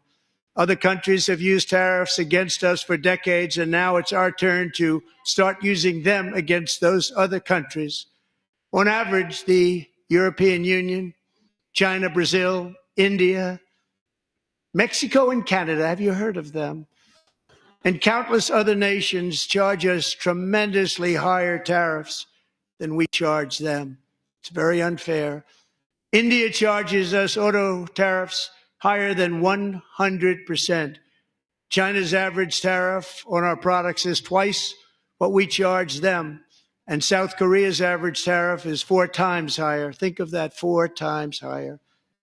And we give so much help militarily and in so many other ways to South Korea, but that's what happens. This is happening by friend and foe. This system is not fair to the United States and never was. And so on April 2nd, I wanted to make it April 1st, but I didn't want to be accused of April Fool's Day. That's not, just one day was cost us a lot of money. But we're going to do it in April. I'm a very superstitious person. April 2nd, reciprocal tariffs kick in. And whatever they tariff us, other countries, we will tariff them. That's reciprocal, back and forth. Whatever they tax us, we will tax them. If they do non-monetary tariffs to keep us out of their market, then we will do non-monetary barriers to keep them out of our market. There's a lot of that, too. They don't even allow us in their market. We will take in trillions and trillions of dollars and create jobs like we have never seen before. I did it with China and I did it with others, and the Biden administration couldn't do anything about it because there was so much money they couldn't do anything about it. We have been ripped off for decades by nearly every country on earth, and we will not let that happen any longer.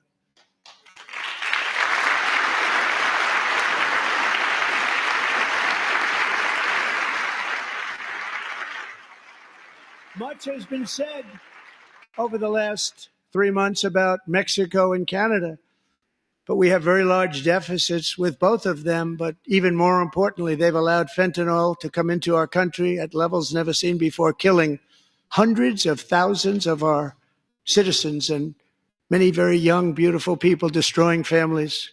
Nobody's ever seen anything like it. They are, in effect, receiving subsidies of hundreds of billions of dollars. We pay subsidies to Canada and to Mexico of hundreds of billions of dollars, and the United States will not be doing that any longer. We're not going to do it any longer.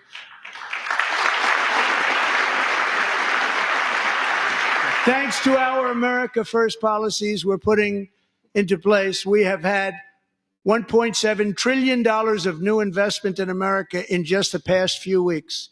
The combination of the election and our economic policies that people of SoftBank, one of the most brilliant anywhere in the world, announced a $200 billion investment. OpenAI and Oracle, Larry Ellison, announced $500 billion investment, which they wouldn't have done if Kamala had won. Apple announced $500 billion investment. Tim Cook called me. He said, I cannot spend it fast enough. It's going to be much higher than that, I believe. They'll be building their plants here instead of in China. And just yesterday, Taiwan Semiconductor, the biggest in the world, most powerful in the world, has a tremendous amount, 97% of the market, announced a $165 billion investment to build the most powerful chips on earth right here in the USA.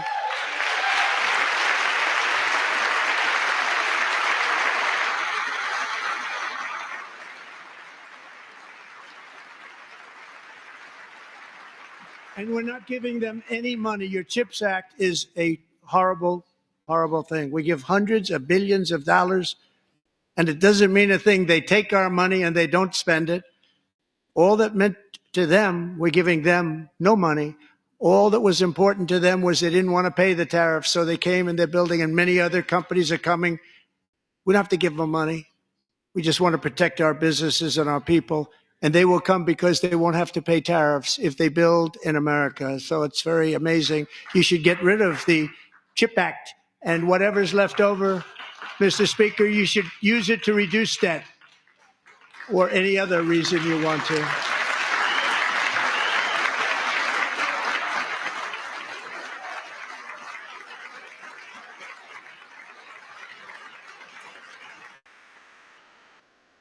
Our new trade policy will also be great for the American farmer. I love the farmer. Who will now be selling into our home market, the USA, because nobody is going to be able to compete with you. Because there's goods that come in from other countries and companies. They're really in a bad position in so many different ways. They're uninspected. They may be very dirty and disgusting, and they come in and they pour in and they hurt our American farmers. The tariffs will go on agricultural product coming into America, and our farmers, starting on April 2nd, it may be a little bit of an adjustment period. We had that before when I made the deal with China, $50 billion of purchases, and I said, just bear with me, and they did. They did. Probably have to bear with me again, and this will be even better. That was great. The problem with it was that Biden didn't enforce it. He didn't enforce it. $50 billion of purchases, and we were doing great, but Biden did not enforce it, and it hurt our farmers. But our farmers are going to have a field day right now. So to our farmers, have a lot of fun. I love you too. I love you too. It's all going to happen.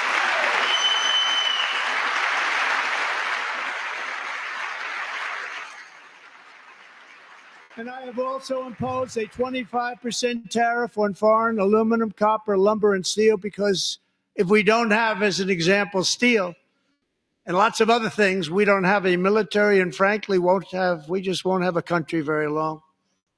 Here today is a proud American steelworker, fantastic person from Decatur, Alabama, Jeff Denard. Has been working at the same steel plant for 27 years in a job that has allowed him to serve as the captain of his local volunteer fire department, raise 7 children with his beautiful wife, Nicole, and over the years provide a loving home for more than 40 foster children. So great, Jeff.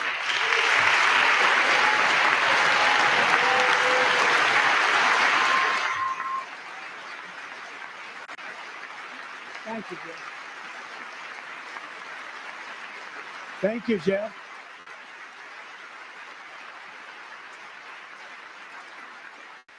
Stories like Jeff's remind us that tariffs are not just about protecting American jobs.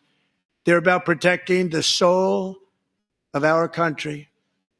Tariffs are about making America rich again and making America great again, and it's happening, and it will happen rather quickly. There'll be a little disturbance, but we're okay with that. It won't be much. No, you're not. Oh. And look where Biden took us, very low, the lowest we've ever been. Jeff, I want to thank you very much. And I also want to recognize another person who has devoted herself to foster care community. She works so hard on it. A very loving person, our magnificent First Lady of the United States.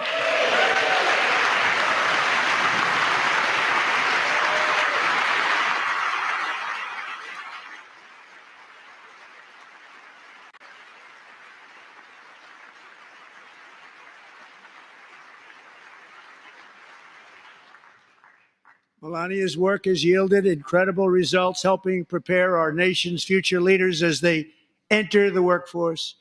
Our First Lady is joined by two impressive young women, very impressive. Haley Ferguson, who benefited from the First Lady's Fostering the Future initiative and is poised to complete her education and become a teacher. And Elliston Berry, who became a victim of an illicit deepfake image produced by a peer. With Elliston's help, the Senate just passed the Take It Down Act, and this is so important. Thank you very much, John. John Thune, thank you. Stand up, John. Thank you, John.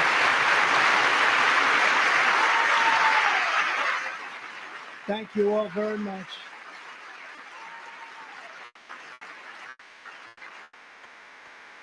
Thank you. And thank you to John Thune and the Senate. Great job.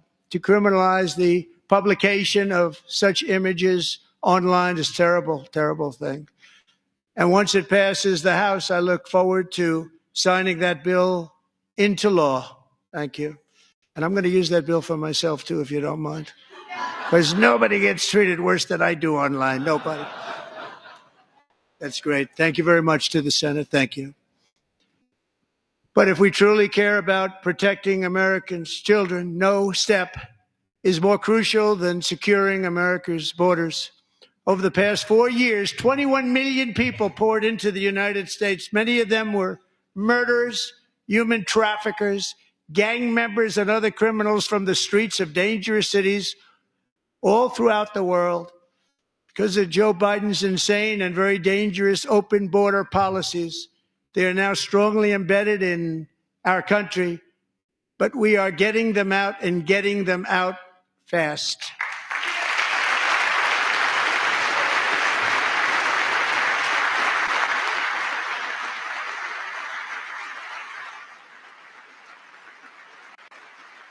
And I want to thank Tom Homan and Christy. I want to thank you and Paul of Border Patrol. I want to thank you. What a job they've all done. Everybody, Border Patrol, ICE, law enforcement in general is incredible. We have to take care of our law enforcement. Have to.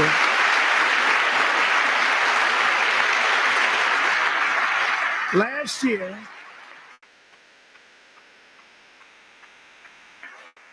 a brilliant 22-year-old nursing student named Laken Riley, the best in her class, admired by everybody, went out for a jog on the campus of the University of Georgia. That morning, Laken was viciously attacked, assaulted, beaten, brutalized, and horrifically murdered. Laken was stolen from us by a savage illegal alien gang member who was arrested while trespassing across Biden's open southern border and then set loose into the United States under the heartless policies of that failed administration. It was indeed a failed administration. He had then been arrested and released in a Democrat-run sanctuary city, a disaster, before ending the life of this beautiful young angel. With us this evening are Laken's beloved mother, Allison, and her sister, Lauren.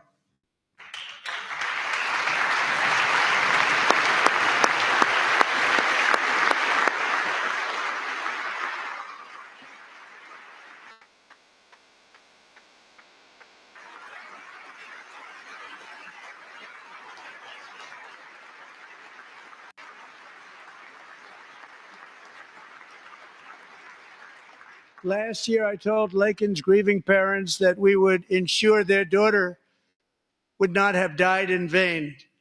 That's why the very first bill I signed into law as your 47th president mandates the detention of all dangerous criminal aliens who threaten public safety. It's a very strong, powerful act.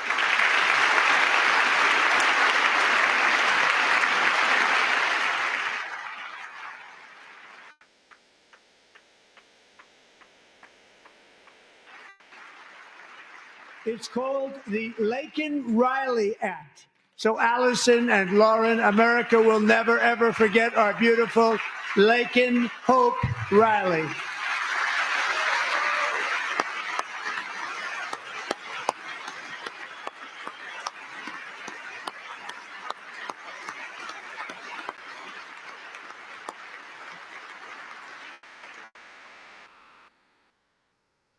Thank you very much. Since taking office, my administration has launched the most sweeping border and immigration crackdown in American history, and we quickly achieved the lowest numbers of illegal border crossers ever recorded. Thank you.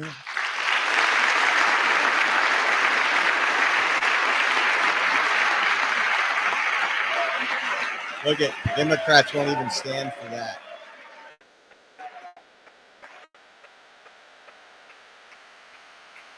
The media and our friends in the Democrat Party kept saying we needed new legislation. We must have legislation to secure the border. But it turned out that all we really needed was a new president. Oh, look at him dogging him.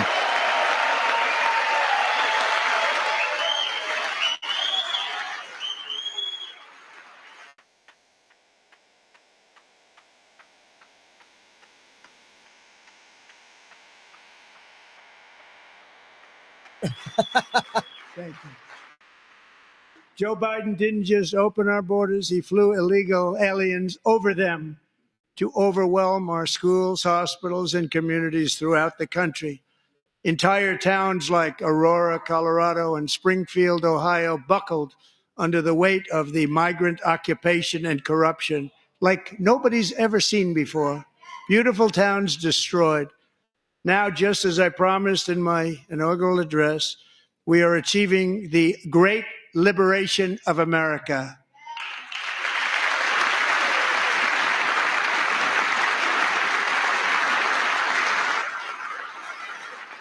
But there still is much work to be done. Here tonight is a woman I have gotten to know, Alexis Nungari from Houston. Wonderful woman. Last June, Alexis's 12-year-old daughter, her precious Jocelyn, walked to a nearby convenience store. She was kidnapped, tied up, assaulted for 2 hours under a bridge, and horrifically murdered. Arrested and charged with this heinous crime are 2 illegal alien monsters from Venezuela, released into America by the last administration through their ridiculous open border. The death of this beautiful 12-year-old girl and the agony of her mother and family touched our entire nation greatly. Alexis, I promised that we would always remember your daughter, your magnificent daughter, and earlier tonight I signed an order keeping my word to you. One thing I have learned about Jocelyn is that she loved animals so much. She loved nature.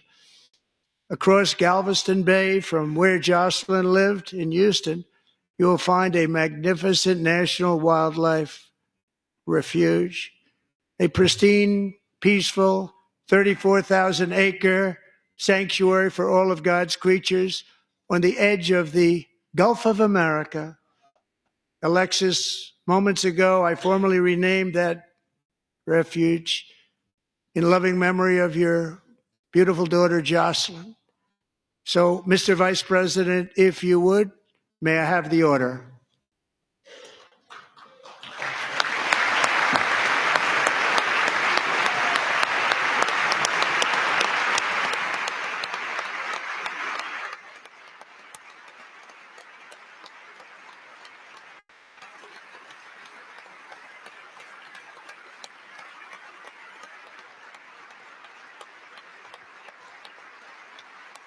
Epic.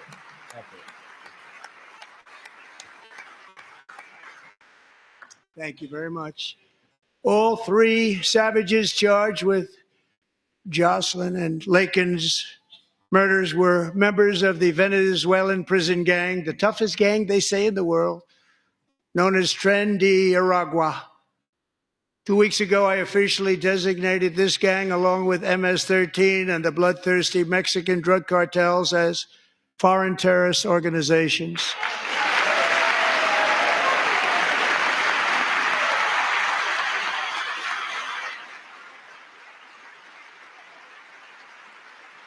No Democrats standing.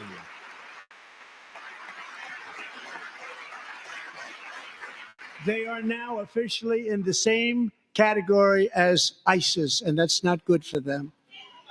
Countless thousands of these terrorists were welcomed into the U.S. by the Biden administration.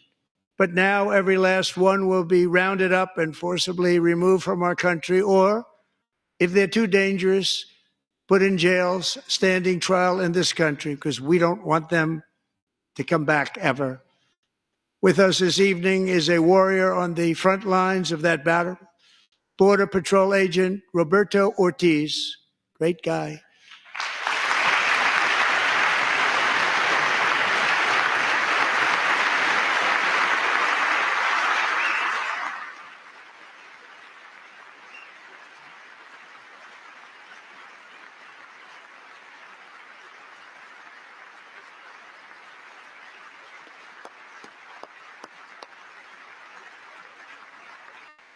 In January, Roberto and another agent were patrolling by the Rio Grande near an area known as Cartel Island. Doesn't sound too nice to me. When heavily armed gunmen started shooting at them, Roberto saw that his partner was totally exposed, at great danger, and he leapt into action, returning fire and providing crucial seconds for his fellow agent to seek safety, just barely. I have some of the prints of that event, and it was not good. Agent Ortiz, we salute you for your great courage and for your line of fire that you took, and for the bravery that you showed. We honor you, and we will always honor you. Thank you, Roberto, very much.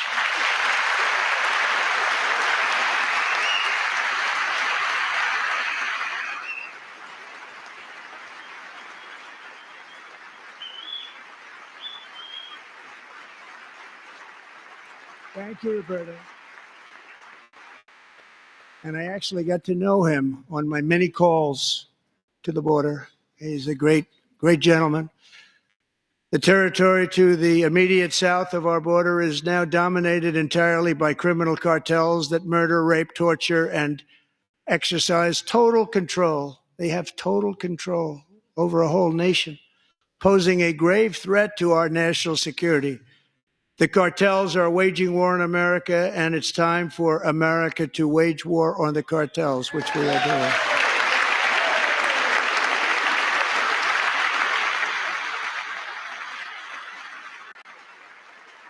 Got one Democrat again. 5 nights ago, Mexican authorities, because of our tariff policies being imposed on them, think of this, handed over to us 29 of the biggest cartel leaders in their country. That has never happened before. They want to make us happy. First time ever. But we need Mexico and Canada to do much more than they've done, and they have to stop the fentanyl and drugs pouring into the USA. They're going to stop it. I have sent Congress a detailed funding request laying out exactly how we will eliminate these threats to protect our homeland and complete the largest deportation operation in American history, larger even than current record holder President Dwight D. Eisenhower, a moderate man, but someone who believed very strongly in borders. Americans expect Congress to send me this funding without delay so I can sign it into law. So, Mr. Speaker, John Thune, both of you, I hope you're going to be able to do that, Mr. Speaker. Thank you. Mr. Leader, thank you. Thank you very much. And let's get it to me. I'll sign it so fast, you won't even believe it.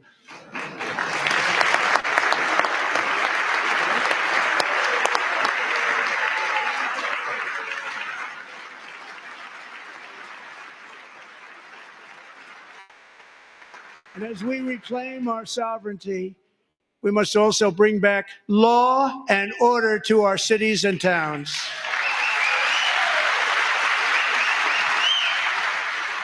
No Democrats again.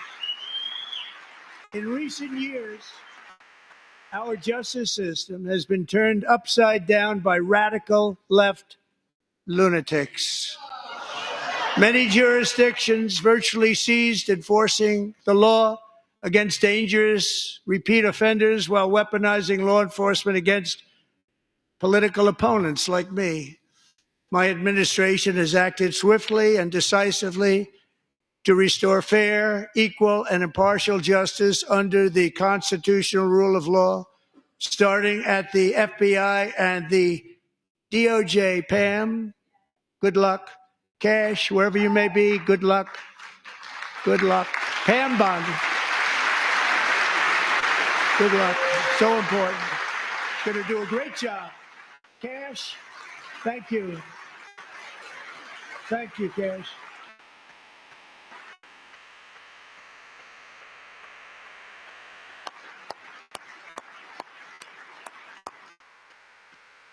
They've already started very strong. They're going to do a fantastic job. You're going to be very proud of them. We're also once again giving our police officers the support, protection, and respect they so dearly deserve. They have to get it. They have such a hard, dangerous job, but we're going to make it less dangerous. The problem is the bad guys don't respect the law, but they're starting to respect it, and they soon will respect it. This also includes our great fire departments throughout the country. Our firemen and women are unbelievable people, and we'll never forget them. And besides that, they voted for me in record numbers, so I have no choice.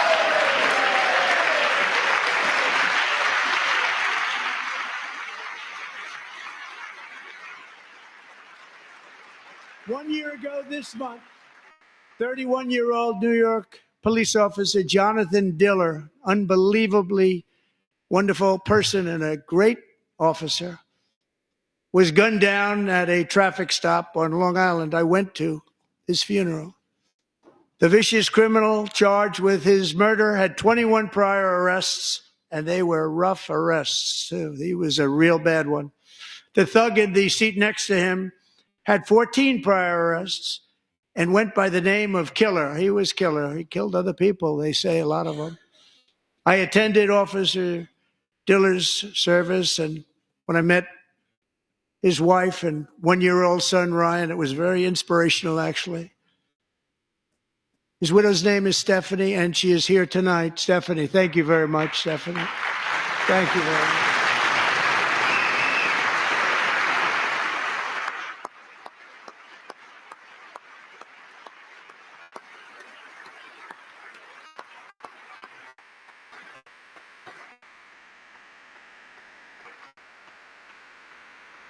Stephanie, we're going to make sure that Ryan knows his dad was a true hero, New York's finest, and we're going to get these cold-blooded killers and repeat offenders off our streets, and we're going to do it fast.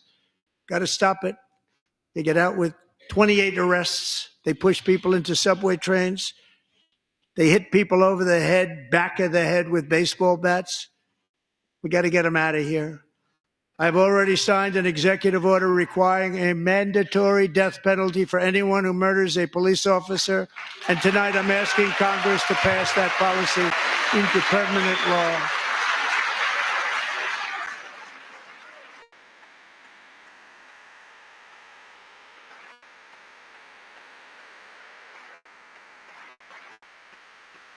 I'm also asking for a new crime bill getting tough on repeat offenders while enhancing protections for America's police officers so they can do their jobs without fear of their lives being totally destroyed. They don't want to be killed. We're not going to let them be killed. Joining us in the gallery tonight is a young man who truly loves our police.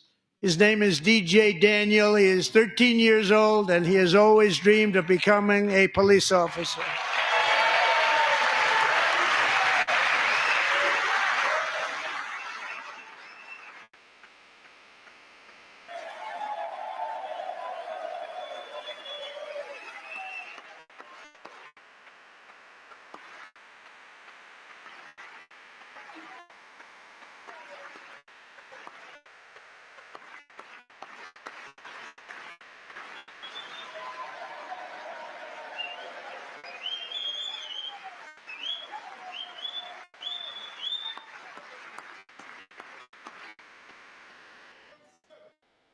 But in 2018, DJ was diagnosed with brain cancer. The doctors gave him 5 months at most to live. That was more than 6 years ago.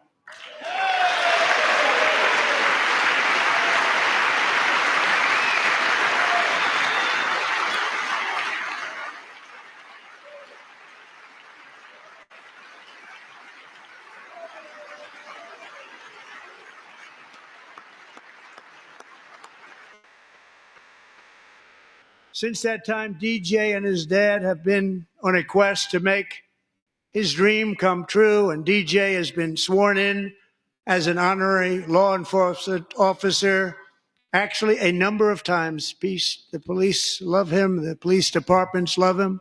And tonight, DJ, we're going to do you the biggest honor of them all.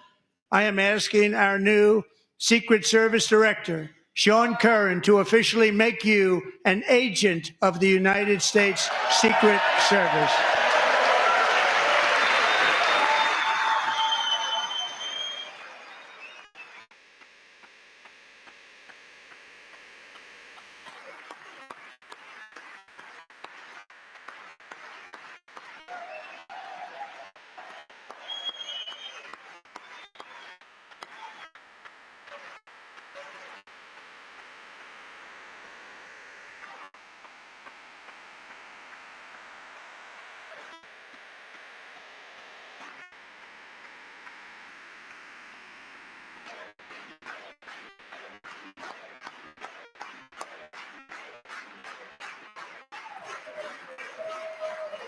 Thank you, DJ.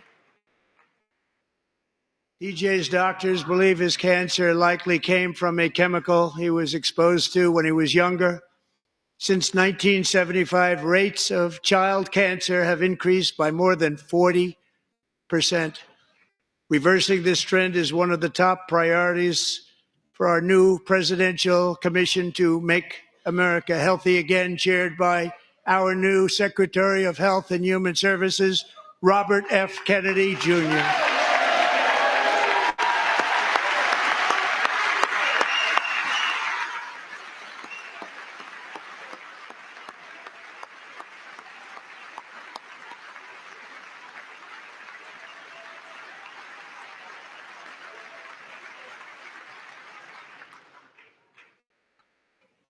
With the name Kennedy, you would have thought everybody over here would have been cheering. How quickly they forget. Our goal is to get toxins out of our environment, poisons out of our food supply, and keep our children healthy and strong. As an example, not long ago, and you can't even believe these numbers, 1 in 10,000 children had autism, 1 in 10,000, and now it's 1 in 36. There's something wrong, 1 in 36, think of that. So we're going to find out what it is, and there's nobody better than Bobby and all of the people that are working with you. You have the best to figure out what is going on. Okay, Bobby, good luck. It's a very important job. Thank you. Good job.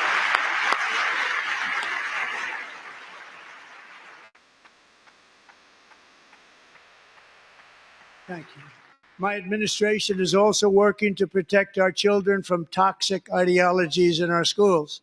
A few years ago, January Littlejohn and her husband discovered that their daughter's school had secretly socially transitioned their 13-year-old little girl teachers and administrators conspired to deceive January and her husband while encouraging her daughter to use a new name and pronouns. They, them pronoun, actually, all without telling January, who is here tonight and is now a courageous advocate against this form of child abuse. January, thank you. Thank you. Thank you very much.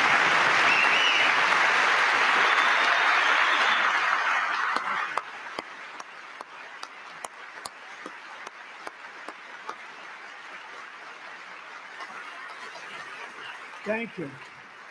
Stories like this are why, shortly after taking office, I signed an executive order banning public schools from indoctrinating our children with transgender ideology.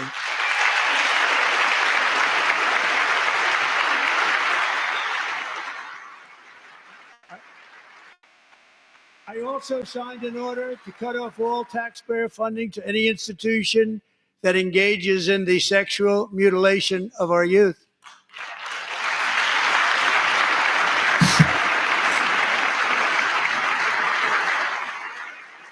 And now I want Congress to pass a bill permanently banning and criminalizing sex changes on children and forever ending the lie that any child is trapped in the wrong body.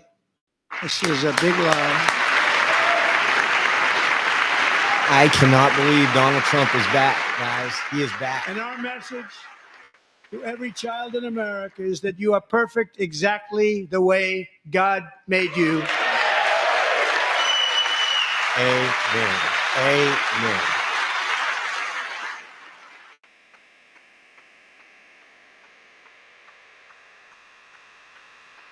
Because we're getting wokeness out of our schools and out of our military, and it's already out, and it's out of our society. We don't want it. Wokeness is trouble. Wokeness is bad. It's gone. It's gone. And we feel so much better for it, don't we? Don't we feel better? Our service members won't be activists and ideologues. They will be fighters and warriors. They will fight for our country. And Pete, congratulations. Secretary of Defense, congratulations.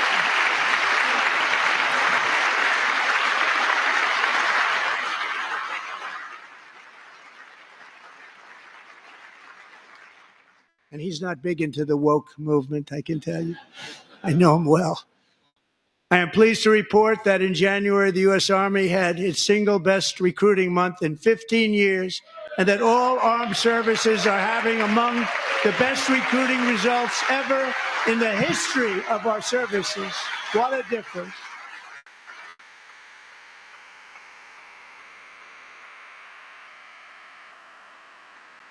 And you know, it was just a few months ago where the results were exactly the opposite. We couldn't recruit anywhere. We couldn't recruit. Now we're having the best results just about that we've ever had. What a tremendous turnaround. It's really a beautiful thing to see. People love our country again. It's very simple. They love our country and they love being in our military again. So it's a great thing. And thank you very much. Great job. Thank you.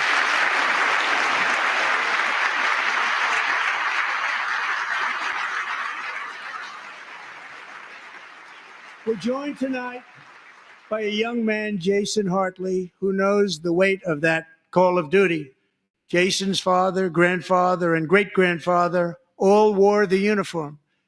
Jason tragically lost his dad, who was also a Los Angeles County Sheriff's deputy when he was just a boy, and now he wants to carry on the family legacy of service. Jason is a senior in high school, a 6-letter varsity athlete, a really good athlete, they say, a brilliant student with a 4.46, that's good, GPA. And his greatest dream is to attend the U.S. Military Academy at West Point.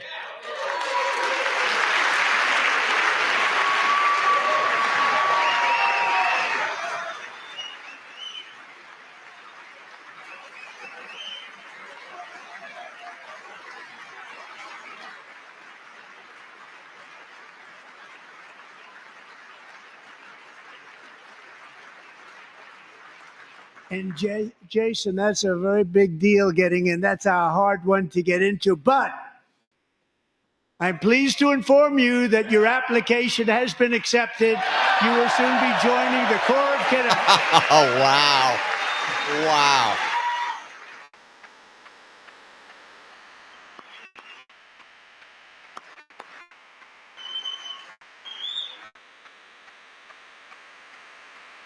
Oh, man.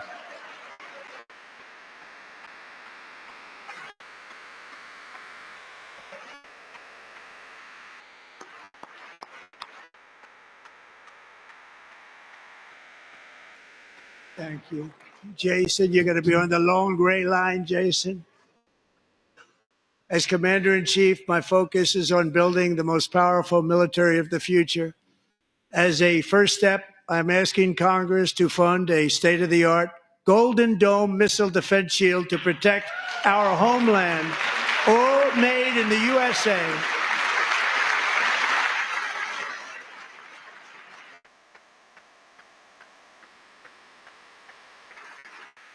And Ronald Reagan wanted to do it long ago, but the technology just wasn't there, not even close. But now we have the technology. It's incredible, actually. And other places they have it. Israel has it. Other places have it. And the United States should have it too, right, Tim, right? They should have it too. So I want to thank you. But it's a very, very important. This is a very dangerous world. We should have it. We want to be protected, and we're going to protect our citizens like never before. To boost our defense industrial base, we are also going to resurrect the American shipbuilding industry, including commercial shipbuilding and military shipbuilding.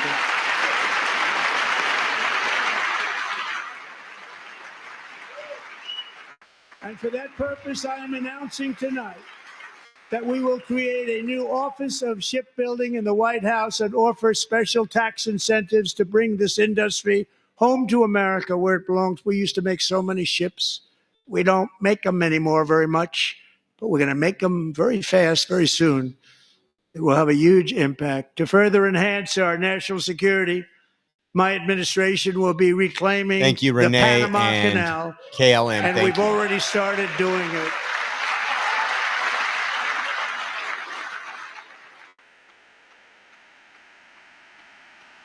Just today, a large American company announced they are buying both ports around the Panama Canal and lots of other things having to do with the Panama Canal and a couple of other canals.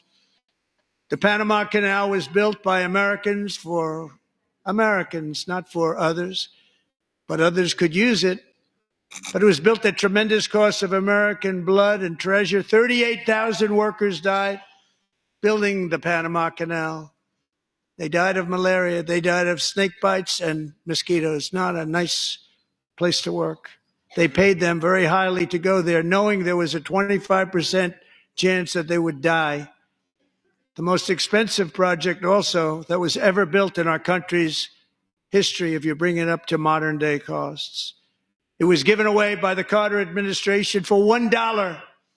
But that agreement has been violated very severely. We didn't give it to China. We gave it to Panama, and we're taking it back.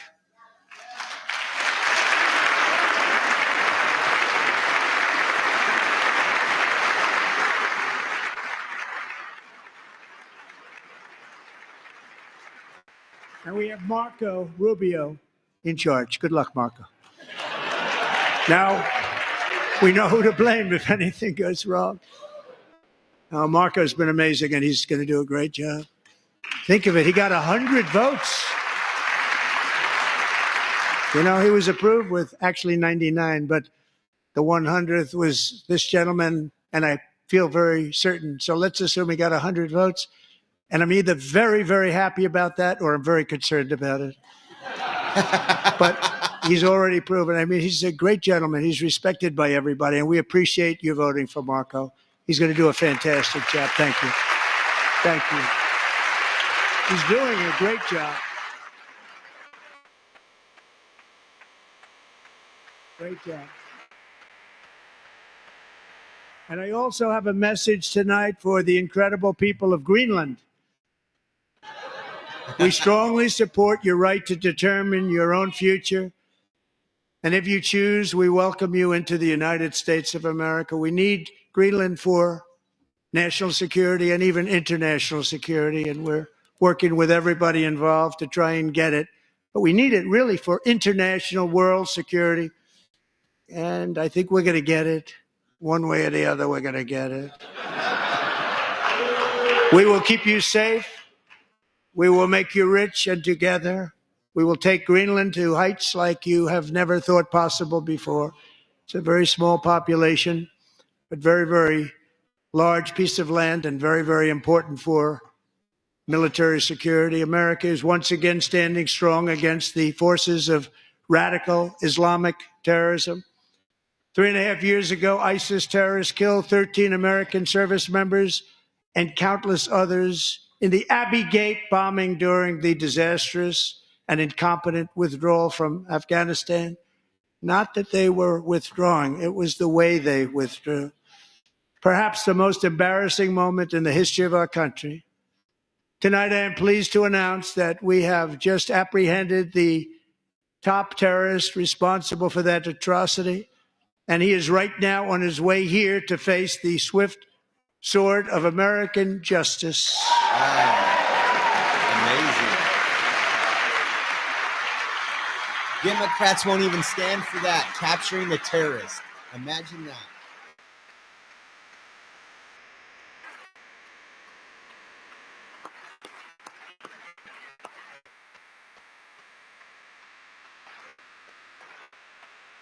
And I want to thank especially the government of Pakistan for helping arrest this monster. This was a very momentous day for those 13 families who I actually got to know very well, most of them, whose children were murdered, and the many people that were so badly, over 42 people, so badly injured on that fateful day in Afghanistan. What a horrible day. Such incompetence was shown that when Putin saw what happened, I guess he said, wow, maybe this is my chance. That's how bad it was. Should have never happened. Grossly incompetent people. I spoke to many of the parents and loved ones, and they're all in our hearts tonight. Just spoke to them on the phone. We had a big call.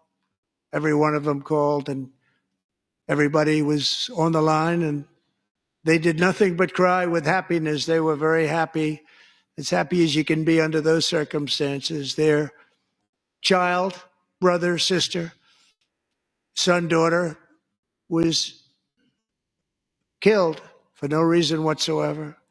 In the Middle East, we're bringing back our hostages from Gaza. In my first term, we achieved one of the most groundbreaking peace agreements in generations, the Abraham Accords.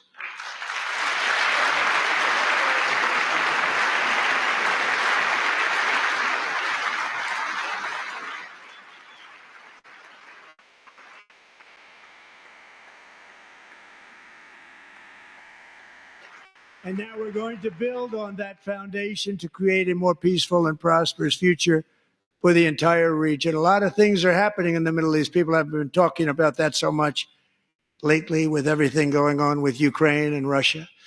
But a lot of things are happening in the Middle East. It's a rough neighborhood, actually. I'm also working tirelessly to end the savage conflict in Ukraine. Millions of Ukrainians and Russians have been needlessly killed or wounded in this horrific and brutal conflict with no end in sight. The United States has sent hundreds of billions of dollars to support Ukraine's defense with no security, with no anything.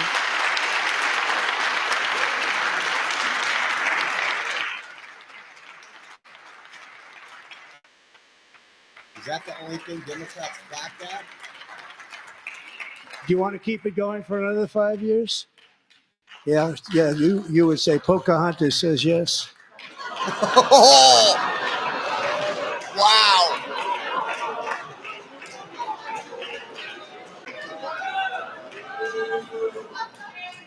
2,000 people are being killed every single week.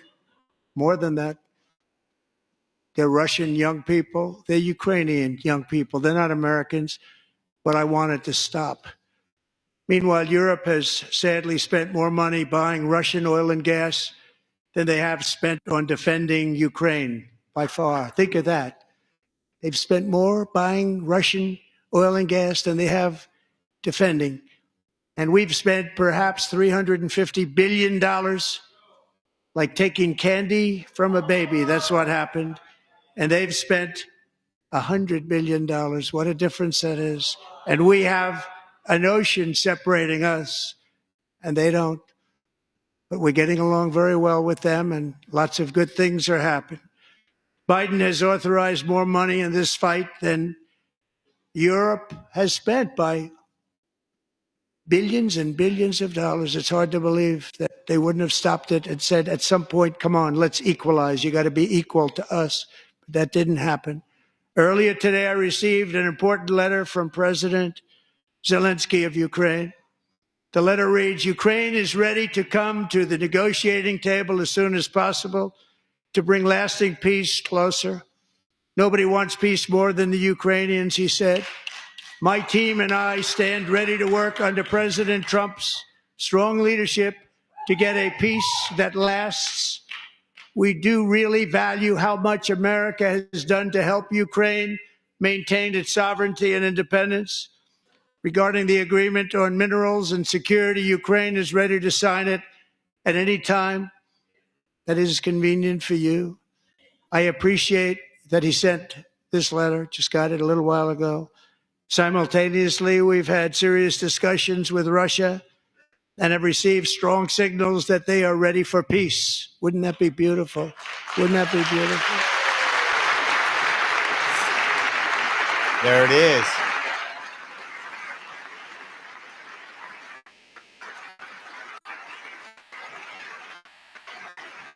Wouldn't that be beautiful?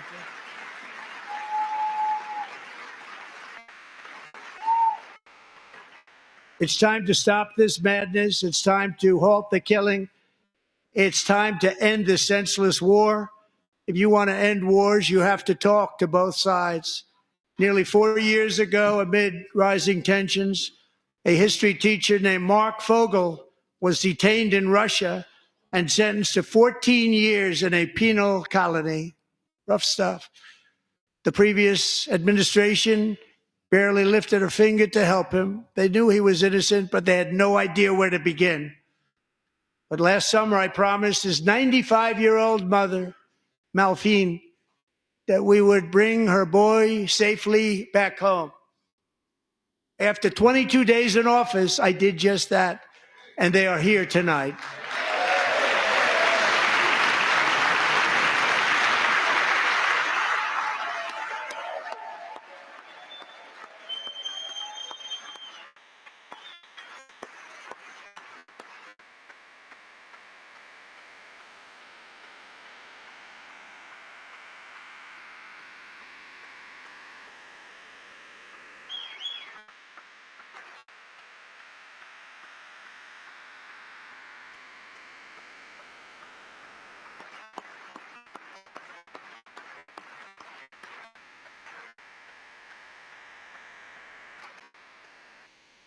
To Mark and his great mom, we are delighted to have you safe and sound and with us. As fate would have it, Mark Fogel was born in a small rural town in Butler, Pennsylvania. Have you heard of it? Where his mother has lived for the past 78 years. I just happened to go there last July 13th for a rally. That was not pleasant. And that is where I met his beautiful mom right before I walked onto that stage. And I told her I would not forget what she said about her son. And I never did I? Never forgot. Less than 10 minutes later, at that same rally, gunfire rang out and a sick and deranged assassin unloaded 8 bullets from his sniper's perch into a crowd of many thousands of people. My life was saved by a fraction of an inch, but some were not so lucky. Corey Comparator was a firefighter, a veteran, a Christian, a husband, a devoted father, and above all, a protector. When the sound of gunshots pierced the air, it was a horrible sound.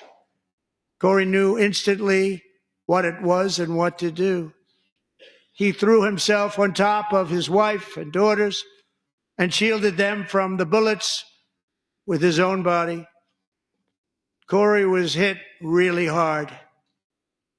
You know the story from there. He sacrificed his life to save theirs. Two others, very fine people, were also seriously hit. But thankfully, with the help of two great country doctors, we thought they were gone and they were saved. So those doctors had great talent. We're joined by Corey's wife, Helen, who was his high school sweetheart, and their two beloved daughters, Allison and Kaylee. Thank you.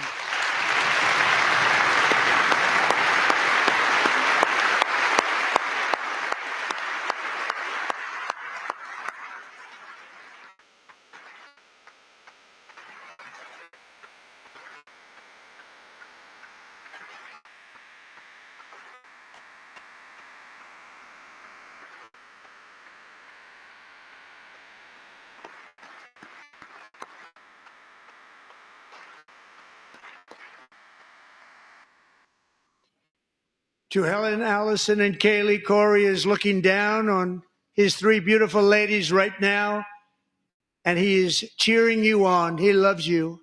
He is cheering you on. Corey was taken from us much too soon, but his destiny was to leave us all with a shining example of the selfless devotion of a true American patriot. It was love like Corey's that built our country, and it's love like Corey's that is going to make our country more majestic than ever before. I believe that my life was saved that day in Butler for a very good reason. I was saved by God to make America great again. I believe that. Thank you.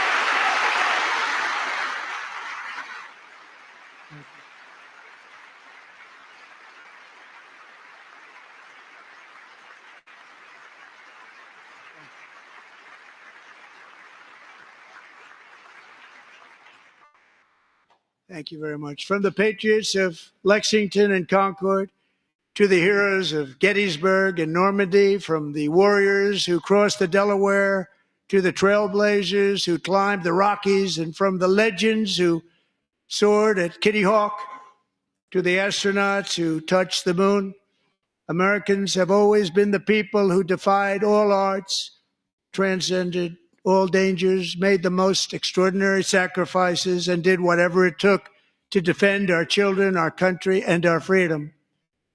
And as we have seen in this chamber tonight, that same strength, faith, love, and spirit is still alive and thriving in the hearts of the American people. Despite the best efforts of those who would try to censor us, silence us, break us, destroy us, Americans are today a proud, free, sovereign, and independent nation that will always be free, and we will fight for it till death. We will never let anything happen to our beloved country, because we are a country of doers, dreamers, fighters, and survivors. Our ancestors crossed a vast ocean, strode into the unknown wilderness, and carved their fortunes from the rock and soil of a perilous and very dangerous frontier. They chased our destiny across a boundless continent.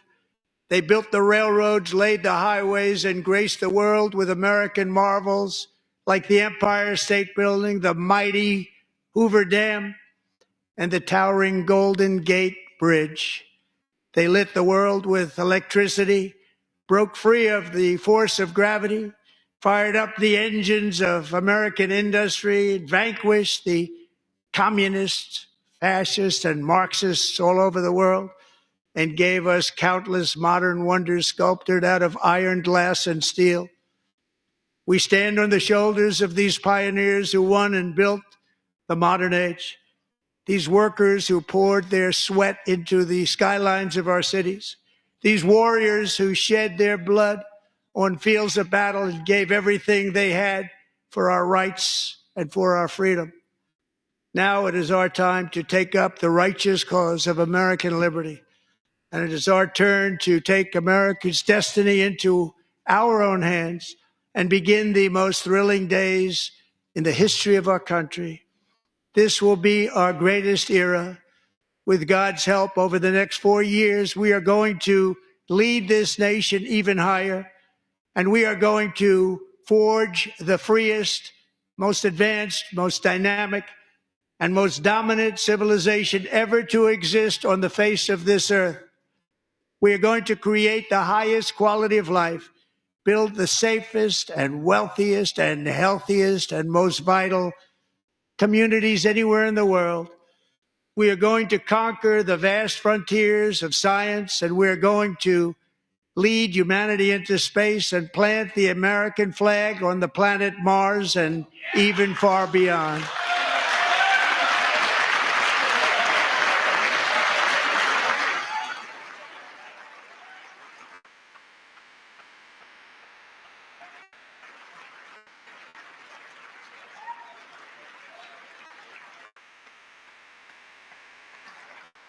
And through it all, we are going to rediscover the unstoppable power of the American spirit.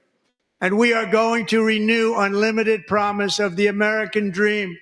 Every single day, we will stand up and we will fight, fight, fight for the country our citizens believe in and for the country our people deserve.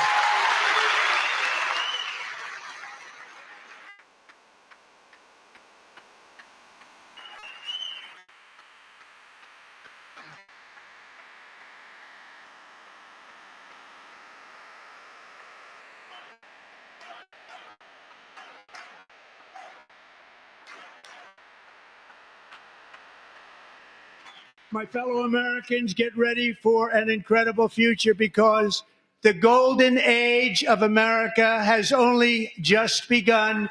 It will be like nothing that has ever been seen before. Thank you, God bless you, and God bless America. Look at them all run out. Look at them all running out. Classless.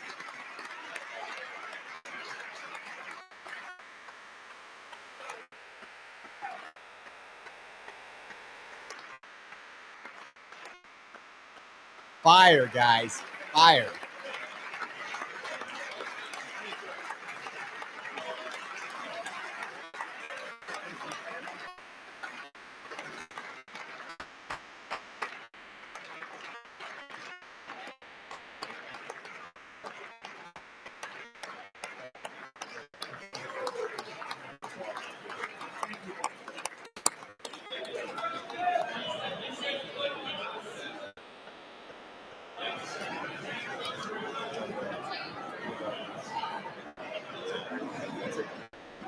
Thank you very much. Great job.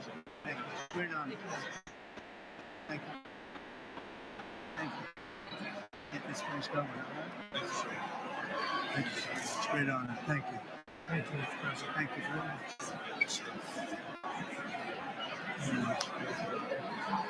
Thank you very much. Appreciate it.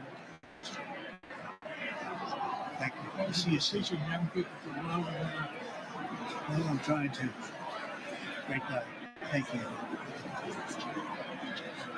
That's your family. Thank you very much. Appreciate it. Thank you again. Thank you again. Won't forget. So good. Yeah, it's good. So good, sir. Thank you. Best. Terrific, Mr. Really good. It's really outstanding. Thank you. Thank you. That's all. Thank you. Good job, Mr. President. Thanks. Thank you. We got you. Great job.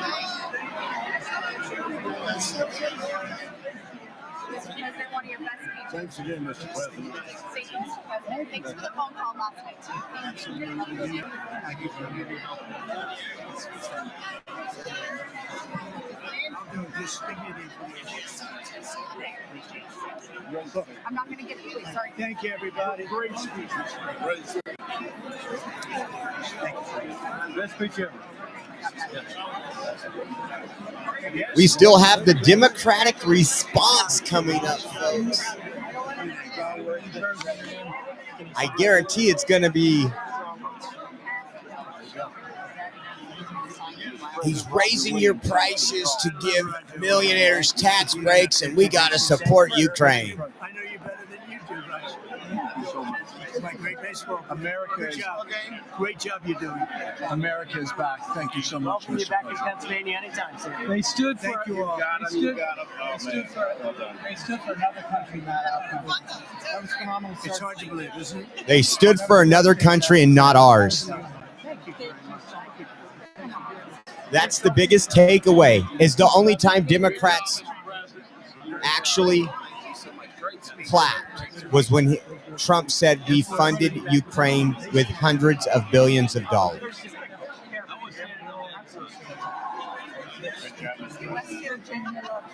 Oh, good. How you doing? The boss. Do you want me to get a picture of me shaking his hand or anything? You're good. Thank you very much. Let's do violence. Thank you, darling. Tracer, thank you. I love you. Best speech ever. Yeah, it was so good. Thank you So very good. much. You rocked it, Mr. President. We're with you 100%. Rush. We're with you 100%. You crushed it. Best speech ever. Thank you. It was. Mr. President, that was a great speech. That was awesome.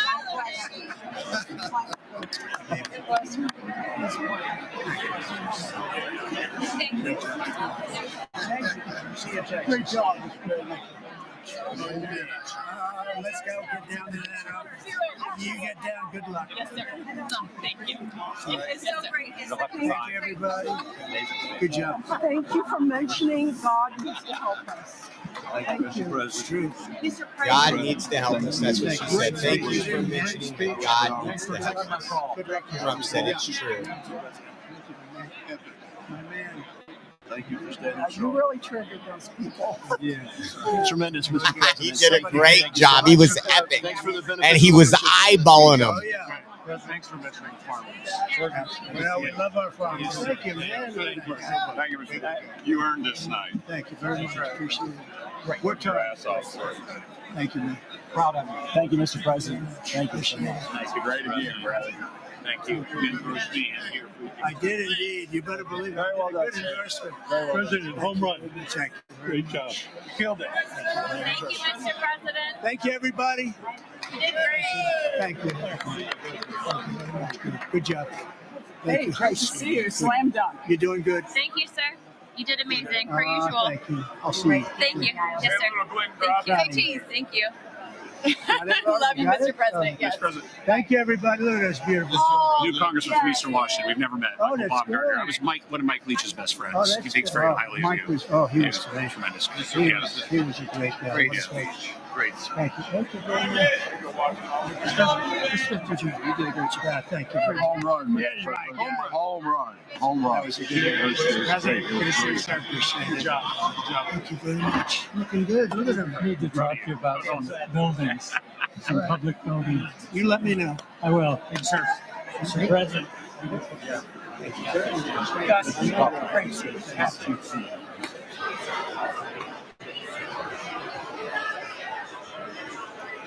So, Trump is leaving there. Let me hit this volume off, and we will get ready for our. You know what? The way I want to read the room right now. The thing again. We know that was classic Trump. That was nobody's going to get in the way of America. Now let's talk about this for a second. If you were at home and you're not MAGA, you're not political, but you know what? This is on all your damn TV stations, and you hate politics. What do you think? What do you think America thought tonight? I'm going to say a majority of independents are, let's go non-political first. I think they were confused why Democrats weren't applauding the fact that we have a terrorist en route to the United States right now that has been captured with the help of Pakistan, that is responsible for the bombing that killed 13 of our service members under Joe Biden with his botched Afghanistan withdrawal. Not one Democrat stood up. If I was not political and I seen that, I would think, wait a second, whose side these people on? They did not stand up one time. The only time that they applauded that I could see was when President Trump talked about sending billions of your tax dollars to Ukraine. That is insane. So watch, I'm pretty sure this is going to be pre-recorded. Democrats are good at pre-recording their speeches. Let's see here.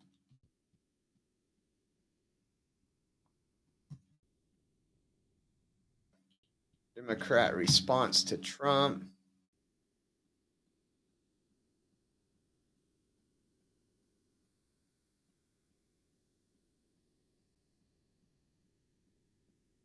YouTube.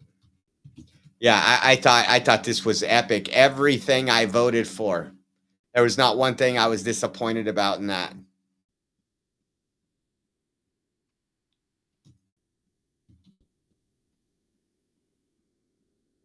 Let's see. Updated 1 minute ago. Do this 7 minutes a day until March 1st. We start today. In a week, you'll feel better. Michigan Senator Elissa Slotkin will give the Democratic response to President Trump's State of the Union address. The president will give his State of the Union address next Tuesday after accepting the invitation from House Speaker Mike Johnson. In a post on X, Slotkin says she's looking forward to speaking to Americans next. Yeah, I want to hear what you have to say. Ukraine, tax cuts, cutting funding to cancer, all the scare tactics that they used back in the day, they're just reusing again.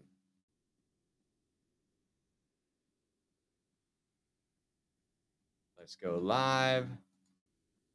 Thanks again for anybody that helped us out and donated. I gave you guys some shout outs. I can't pull it up right now because I'm on this, but I just want to say thank you very much for your donations. It keeps us funded. So we got it live in the background. When it pops up, we'll know. And I'll have that on in the background. Let me read some of your guys' comments. And again, once again, thank you for the blessings, guys.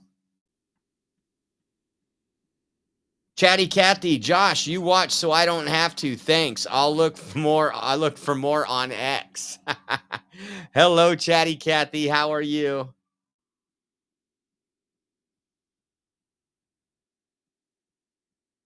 The looks at Democrat faces. Let's see what they're saying on CBS. Listen. Well, as is the case with these rebuttals, often the minority party will pick a rising star within their ranks, and that includes a congresswoman, or who used to be a congresswoman, Senator Elissa Slotkin, who won Michigan, of course, by a very narrow margin, but was really a bright spot in the 2024 election, despite some pretty major losses for the Democrats. So this is an opportunity to try to chart a path forward in terms of Democrats' messaging and strategy and deliver a strong rebuttal to the president's message tonight. Okay, thanks, Nicole. We're going to listen now to Senator Elissa Slotkin. Here we go. So I promise to be a lot shorter than what you just watched. I won't take it personally if you've never heard of me. I'm the new senator from the great state of Michigan, where I grew up. I've been in public service my entire life because I happened to be in New York City on 9/11 when the Twin Towers came down. Before the smoke cleared, I knew I wanted to make a life in national security. I was recruited by the CIA and did 3 tours in Iraq alongside the military. In between, I worked at the White House under President Bush and President Obama, 2 very different leaders who both believed that America is exceptional. You can find that same sense of patriotism here in Wyandotte, Michigan, where I'm speaking from tonight. It's a working class town just south of Detroit. President Trump and I both won here in November. It might not seem like it, but plenty of places like this still exist across the United States. Places where people believe that if you work hard and play by the rules, you should do well and your kids should do better. It reminds me of how I grew up. My dad was a lifelong Republican, my mom a lifelong Democrat. But it was never a big deal because we had shared values that were bigger than any one party. We just went through another fraught election season. Americans made it clear that prices are too high and that the government needs to be more responsive to their needs. America wants change. Today's actually a really exciting day because we got to unfold one of these units right in front of. So that's what I'm going to lay out tonight. Because whether you're from Wyandotte or Wichita, most Americans share three core beliefs: that the middle class is the engine of our country, that strong national security protects us from harm, and that our democracy, no matter how messy, is unparalleled and worth fighting for. Let's start with the economy. Michigan literally invented the middle class, the revolutionary idea that you could work at an auto plant and afford the car you were building. That's the American dream. And in order to expand and protect the middle class, we have to do a few basic things. We need to bring down the price of things we spend the most money on: groceries, housing, healthcare. We need to make more things in America with good-paying union jobs and bring our supply chains back home from places like China. We need to give American businesses the certainty they need to invest and create the jobs of the future. And we need a tax system that's fair for people who don't happen to make $1 billion. Look, the president talked a big game on the economy, but it's always important to read the fine print. So, do his plans actually help Americans get ahead? Not even close. President Trump is trying to deliver an unprecedented giveaway to his billionaire friends. He's on the hunt to find trillions of dollars to pass along to the wealthiest in America. And to do that, he's going to make you pay in every part of your life. Grocery and home prices are going up, not down, and he hasn't laid out a credible plan to deal with either of those. His tariffs on allies like Canada will raise prices on energy, lumber, and cars, and start a trade war that will hurt manufacturing and farmers. Your premiums and prescriptions will cost more because the math on his proposals doesn't work without going after your health care. Meanwhile, for those keeping score, the national debt is going up, not down. And if he's not careful, he could walk us right into a recession. And one more thing. In order to pay for his plan, he could very well come after your retirement, the Social Security, Medicare, and VA benefits you worked your whole life to earn. The president claims he won't, but Elon Musk just called Social Security the biggest Ponzi scheme of all time. While we're on the subject of Elon Musk, is there anyone in America who is comfortable with him and his gang of 20-year-olds using their own computer servers to poke through your tax returns, your health information, and your bank accounts? No oversight, no protections against cyber attack, no guardrails on what they do with your private data. We need a more efficient government. You want to cut waste? I'll help you do it. But change doesn't need to be chaotic or make us less safe. The mindless firing of people who work to protect our nuclear weapons, keep our planes from crashing, and conduct the research that finds the cure for cancer, only to rehire them 2 days later. No CEO in America could do that without being summarily fired. Okay, so we've talked about economic security. Thanks, Mikey How about Ray. national security? Let's start with the border. As someone who spent my whole career protecting our homeland, every country deserves to know who and what is coming across its border. Period. Democrats and Republicans should all be for that. But securing the border without actually fixing our broken immigration system is dealing with the symptom and not the disease. America is a nation of immigrants. We need a functional system keyed to the needs of our economy that allows vetted people to come and work here legally. So I look forward to the president's plan on that. Because here's the thing. Today's world is deeply interconnected. Migration, cyber threats, AI, environmental destruction, terrorism. One nation cannot face these issues alone. We need friends in all corners, and our safety depends on it. President Trump loves to say peace through strength. That's actually a line he stole from Ronald Reagan. But let me tell you, after the spectacle that just took place in the Oval Office last week, Reagan must be rolling in his grave. We all want an end to the war in Ukraine, but Reagan understood that true strength required America to combine our military and economic might with moral clarity. And that scene in the Oval Office wasn't just a bad episode of reality TV. It summed up Trump's whole approach to the world. He believes in cozying up to dictators like Vladimir Putin and kicking our friends like the Canadians in the teeth. He sees American leadership as merely a series of real estate transactions. As a Cold War kid, I'm thankful it was Reagan and not Trump in office in the 1980s. Trump would have lost us the Cold War.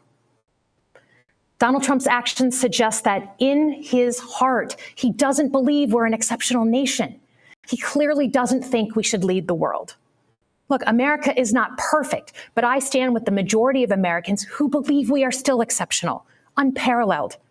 And I The would rather majority have of Americans that American voted for leadership over Donald Trump. Chinese or Russian leadership any day of the week. Because for generations, America has offered something better. Our security and our prosperity, yes, but our democracy, our very system of government, has been the aspiration of the world. And right now, it's at risk. It's at risk when the president decides you can pick and choose what rules you want to follow, when he ignores court orders and the Constitution itself, or when elected leaders stand by and just let it happen. But it's also at risk when the president pits Americans against each other, when he demonizes those who are different and tells certain people they shouldn't be included. Because America is not just a patch of land between two oceans. We are more than that. Generations have fought and died to secure the fundamental rights that define us. Those rights and the fight for them make us who we are. We're a nation of strivers, risk takers, innovators, and we are never satisfied. That is America's superpower. And look, I've lived and worked in many countries. I've seen democracies flicker out. I've seen what life is like when a government is rigged.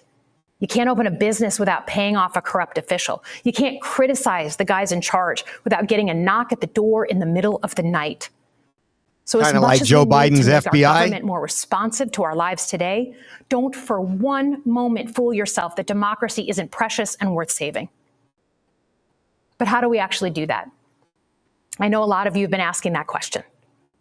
First, don't tune out.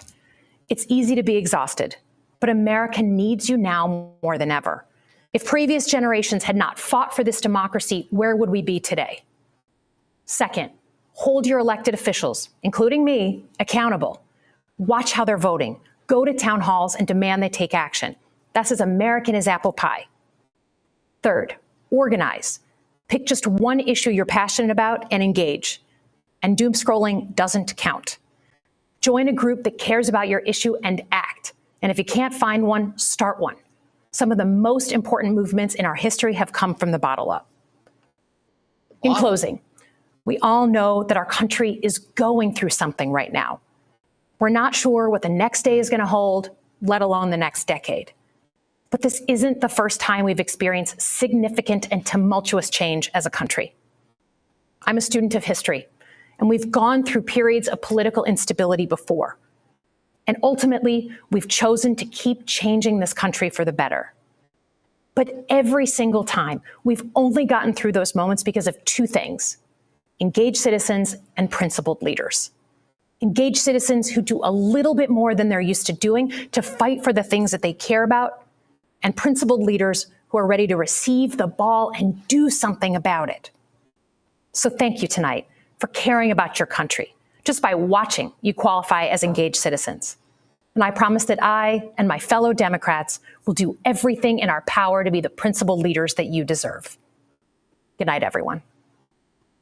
Wow. The Democratic response there. Talk about low energy. Low energy. Like, that was boring. Like, I again, Kathy said, I got to mute the mic. I can't do this. I actually get a kick out of watching Democrats usually. I'm just going to bring up the couple of things she said. Again, she brought up her parents. One was a Democrat and one was a Republican. And but they had the shared values. It didn't make a difference because of the shared values. That was how I was raised when it came to this country in the 80s. Democrats wanted a secure border. They didn't want illegal aliens. They wanted to put America first. They were definitely for welfare reform. They didn't want freebies and handouts to everybody. The Republican Party was quite the same. I would say back then, the Republican Party was more of a pro-war, like, let's bomb them. And Democrats were anti-Army, Navy, anti-service members pretty much growing up. What's changed? Where's our shared values? Why can't you want, they brought up immigration too, and she was not excited that the border was secured. Oh, but we need an immigration plan. What she wants is mass immigration. They want the 2 million people coming from foreign countries in here each year. We need to put a moratorium on 95% of the immigration until we can fix what we've already screwed up, right? She also said the price of things. It's amazing how all these Democrats over the last 6 weeks are finally admitting that we have a problem with pricing. We screamed at the top of our lungs when our groceries were up 36%, when our gas was up 40%, when our rent was up almost 40%. We've been screaming. We were talking about Bidenflation. But now that Trump's in office, it's a problem. I find that amazing. And again, it was almost like they used Trump's talking points where he's popular and tried to use that, because she said, we shouldn't be manufacturing everything in China. We need to bring some manufacturing home. That's what the tariffs are doing, and that's what the investment into the United States. If she didn't hear, we just had a chip manufacturer that's going to be building, 5 plants in Arizona and spending hundreds of billions of dollars, employing tens of thousands of American citizens, so we can compete not only in AI, but it's also national security issue. If we have to get our chips from China and we go to war with China or Thailand or wherever, we're not getting those chips, we're in trouble. She talked about Elon Musk, and this is one of their other talking points. I don't know if you guys got to listen to it. If you haven't listened to it now, I recommend listen to Elon Musk on the Joe Rogan podcast, where you're, while you're driving around, whatever you're doing. If you're RW and Kevin's kicked you out on the front porch, listen to the Joe Rogan with Elon Musk. And he talks about how now that he's got in and he's seen these numbers, how it's the biggest Ponzi scheme he's ever seen. And we've been saying that for a long time. Imagine a business taking your money and saying, when you retire, you're going to get this much money. And then going and saying, well, we only have 9 years left of Social Security and it runs dry. We have too many takers and not enough makers. So the people providing into Social Security is not going to be enough to fund Social Security. Again, both Democrats and Republicans are responsible for this. They use Social Security as a piggy bank for as long as I've been alive. So yes, it is one big Ponzi scheme, and we need to fix it. We need to cut all the fraud, waste, and abuse, all those millions of dollars that's going to circumcisions in other countries, so we can actually have a Social Security system. Democrats haven't talked about that. Only Republicans. Kind of already jumped into the border, how they want mass. What she said happened in the Oval Office. So a president of the United States standing up for the taxpayers and standing against a warmonger who doesn't want to end everlasting war. If you look at what happened, it worked. It worked. Zelensky said today, came out in a statement and said he wants peace. Now that we've cut off the money and we said we're no longer going to be your piggy bank, all of a sudden he wants the war to end. Thank you, Trump. And then they talk about Trump putting Americans against each other. Let's talk about tonight. I don't know if she watched it. I don't know if that was pre-recorded or not. But you've seen people rudely interrupting. Every time there was a cost savings to you, the taxpayer, they booed and refused to clap. When they said, we're going to protect your daughters and keep men out of their sports, there was no applause from Democrats. That is what we are done with. We are done with the DEI woke policies. Those people have no place in women's sports. They can go live their life how they want, but Republicans have had enough. And we've seen what the last 10, 15 years of wokeness has brought us. That's why corporations are canceling it. That's why American voters are canceling it. Just absolutely insane. I want to listen here and see what they're saying on the news. Hold on. me pull up this. See if CNN's on, because we gotta love CNN. Yeah, and then we'll go over to Do you know the U.S. Twitter and solar see what's company's going nasty on. little secret? It turns out if you live in California, they have to give you this extended protest on the floor outburst by Congressman Al Green of Texas, who ultimately had to get removed from the chamber by the House Sergeant at Arms. This all came before Democrats oftentimes shout out lies to Donald Trump repeatedly. Just about a decade or so ago, there was an incident in which one Republican member yelled out, "You lied" to Barack Obama in his speech. And that was a major controversy. In this speech, time and time again, Democrats were yelling out lies. Now, Democratic leaders had hoped that CNN don't have good service on him. Yeah, I mean, look at how they acted tonight. Talk about dividing America. It's one thing, like, I don't even mind if they would have just chanted lies a couple times and sat down and been like, okay, we got it out of our system, but refusing to sit down, refusing to leave, getting kicked out. And again, it's really bad, the people they pick and choose to do that. I guess I'll just say I'm glad it wasn't the white guy. Let's see. Just seeing if it popped back up. But again, this is why Democrats lost all 7 swing states. This is why, after 90% negative news coverage on Donald Trump, calling him a Nazi, comparing him to Hitler, when he went to his rally, where we have basketball teams play all the time, where Bill Clinton and everybody else has held rallies. But when Trump went there, Hitler had a rally here back in 19 so-and-so. He's trying to be just like Hitler. Nobody believes the media. Nobody believes Democrats. Nobody believes half the Republicans either, but they trust Donald Trump more than all 3 of those combined. We just hit a record low in polling for trust in legacy media, not podcast media. Because if you don't trust me, I'm mad at you. Let me see what else is going on here real quick. Let's see MSNBC. MSNBC, please let them be live. AP's live. They're just outside the White House. But overall, it was epic. It was that FAFO moment I wanted. It was, this is what we're doing. And he even called, why can't we all stand and clap together? Let's build this country back. But no, because this country is not torn up in a Democrat's eyes. That open border, those women that were raped and murdered by illegal aliens, that's okay with Democrats. They didn't get up and applaud the fact that their families were there. They didn't do any of that. This is where we are at in America. And I'm just going to tell you guys right now, again, Mikey Ray, thank you for the Rumble rant. And thank you to anybody who has donated tonight. We are 100% viewer funded.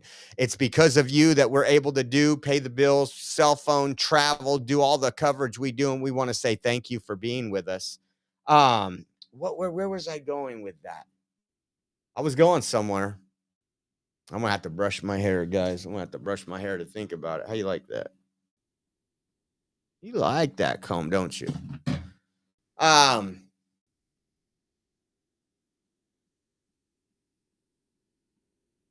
Legacy media onto you, Oreo. They know word is getting out by streamers. Nobody trusts them, not even themselves. No, but we're seeing it firsthand. We're seeing it. You had protesters. Oh, that's what I want to show you. Protester tried to block Trump's motorcade, but Trump's Secret Service already had a plan for him. Watch this. They went a totally different route and just they were upset, I guess you could say. Let's see what we see here. I think I bookmarked this one. It was from Nick Sortor. So there goes Trump's motorcade right there. And Antifa and the far left, the people that hate you and hate this country, were at a different block, thinking they were going to go in a different way. If you've ever been to DC, you know what this looks like down there.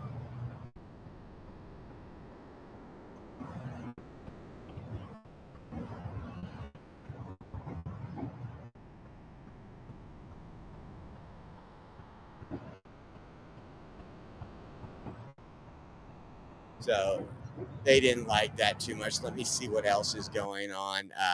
And I'll show you the people that hate this country, the people that root for Canada when we're playing hockey, when Mexico president come out and they're rooting for Mexico to put bigger tariffs on America, but they call themselves American patriots. Watch. Oh, Ayanna Presley, I walked out. Listen. Second, tolerate one more second. This man who pardoned January 6th insurrectionists, who desecrated the very chamber that we are sitting in this moment. This man who has no respect for Congress, does not respect us as a co-equal branch of government, who has put us into a constitutional crisis. This man with his hateful rhetoric and his even more harmful policies. I went because I wanted to honor my State of the Union or my joint address of Congress guest, Claire from Everett, a probationary federal worker who was damn good at her job at housing and urban development, enforcing fair housing laws. She was fired. She didn't deserve that. The work that she did remains unfinished. There are people that will be unhoused because that work is unfinished. There's housing that will not get built because that work is unfinished. Oh my God. Oh my God. They fire one probationary employee. And now we're not going to fight. We're not going to finish housing. Well, guess what? We're going to have millions of available homes now that we're deporting all the illegal aliens that your party left in. So we don't need to build and we don't need to have those people on the tax dollar. I love it when they do this. So little controversial thing. I just want you guys to think about this for a second. With what you see with the Democrat Party, the childishness, the constant lies, the we need to fight them in the streets, bring weapons, standing up and refusing to leave when at the State of the Union address. I'm going to tell you this. This is going to bleed into local politics and it's going to get violent.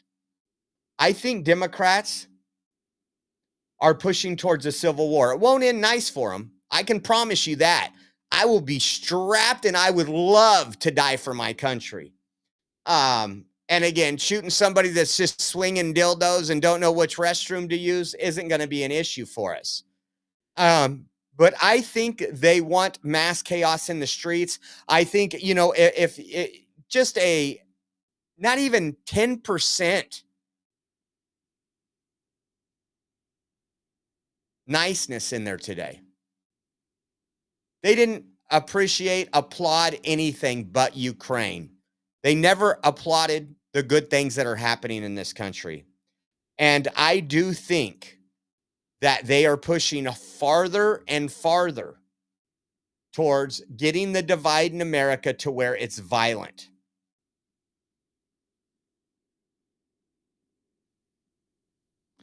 Let's see. And NAACP tweeted, "We stand with you, Al Green."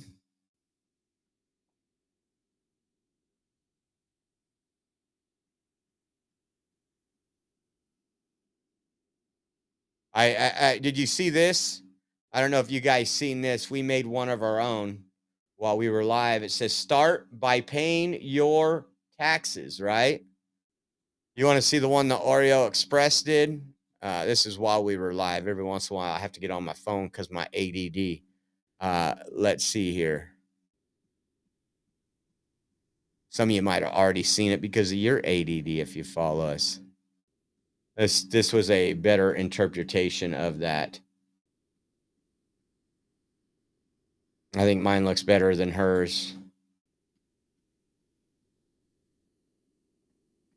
But again, we will have some more coverage in the morning. I know some people couldn't watch this evening. We will go back and review all this stuff, talk about it. I want to say thank you once again for everybody that's tuned in and hung out with us, the Oreo Army and everybody. Once again, we are in the beginning of the month, so our bills pile up at the beginning of the month. If you want to bless us with a donation, we would appreciate it so we can get caught up. You can go to Venmo at Oreo Josh, Cash App, $Oreo Army, or GiveSendGo.com/Oreo 2024. I want to thank all of you for being in here tonight, and thanks for hanging out. We will see you tomorrow for, I think, 2 podcasts tomorrow. The first one in the morning, probably about 11 a.m. So God bless you all. Thank you for anybody that Rumble chatted. We appreciate you. We can't do it without you. Have a good night. I'm excited to announce that we're having our first ever mega sale on overstock clearance and brand new products. For example, save over 50% on this season's flannel sheets. Queen size only $59.98. Kings only $69.98. They sell out fast every year, so order now. Save 20% on our brand new My Crosses. They're designed in the likeness of the one I've worn every day for over 20 years. They come in men's and women's, and they're made right here in the USA. Get our 2025 six-piece My Towel sets for only $29.98. Our initial quantities are extremely low, so get them now before they go. And our best-selling standard My Pillows, just $14.98. So go to MyPillow.com or call the number on your screen. Use this promo code to take advantage of our first ever mega sale. But wait, remember that $75 free shipping rule? Well, that ship is sailed because right now, every order ships absolutely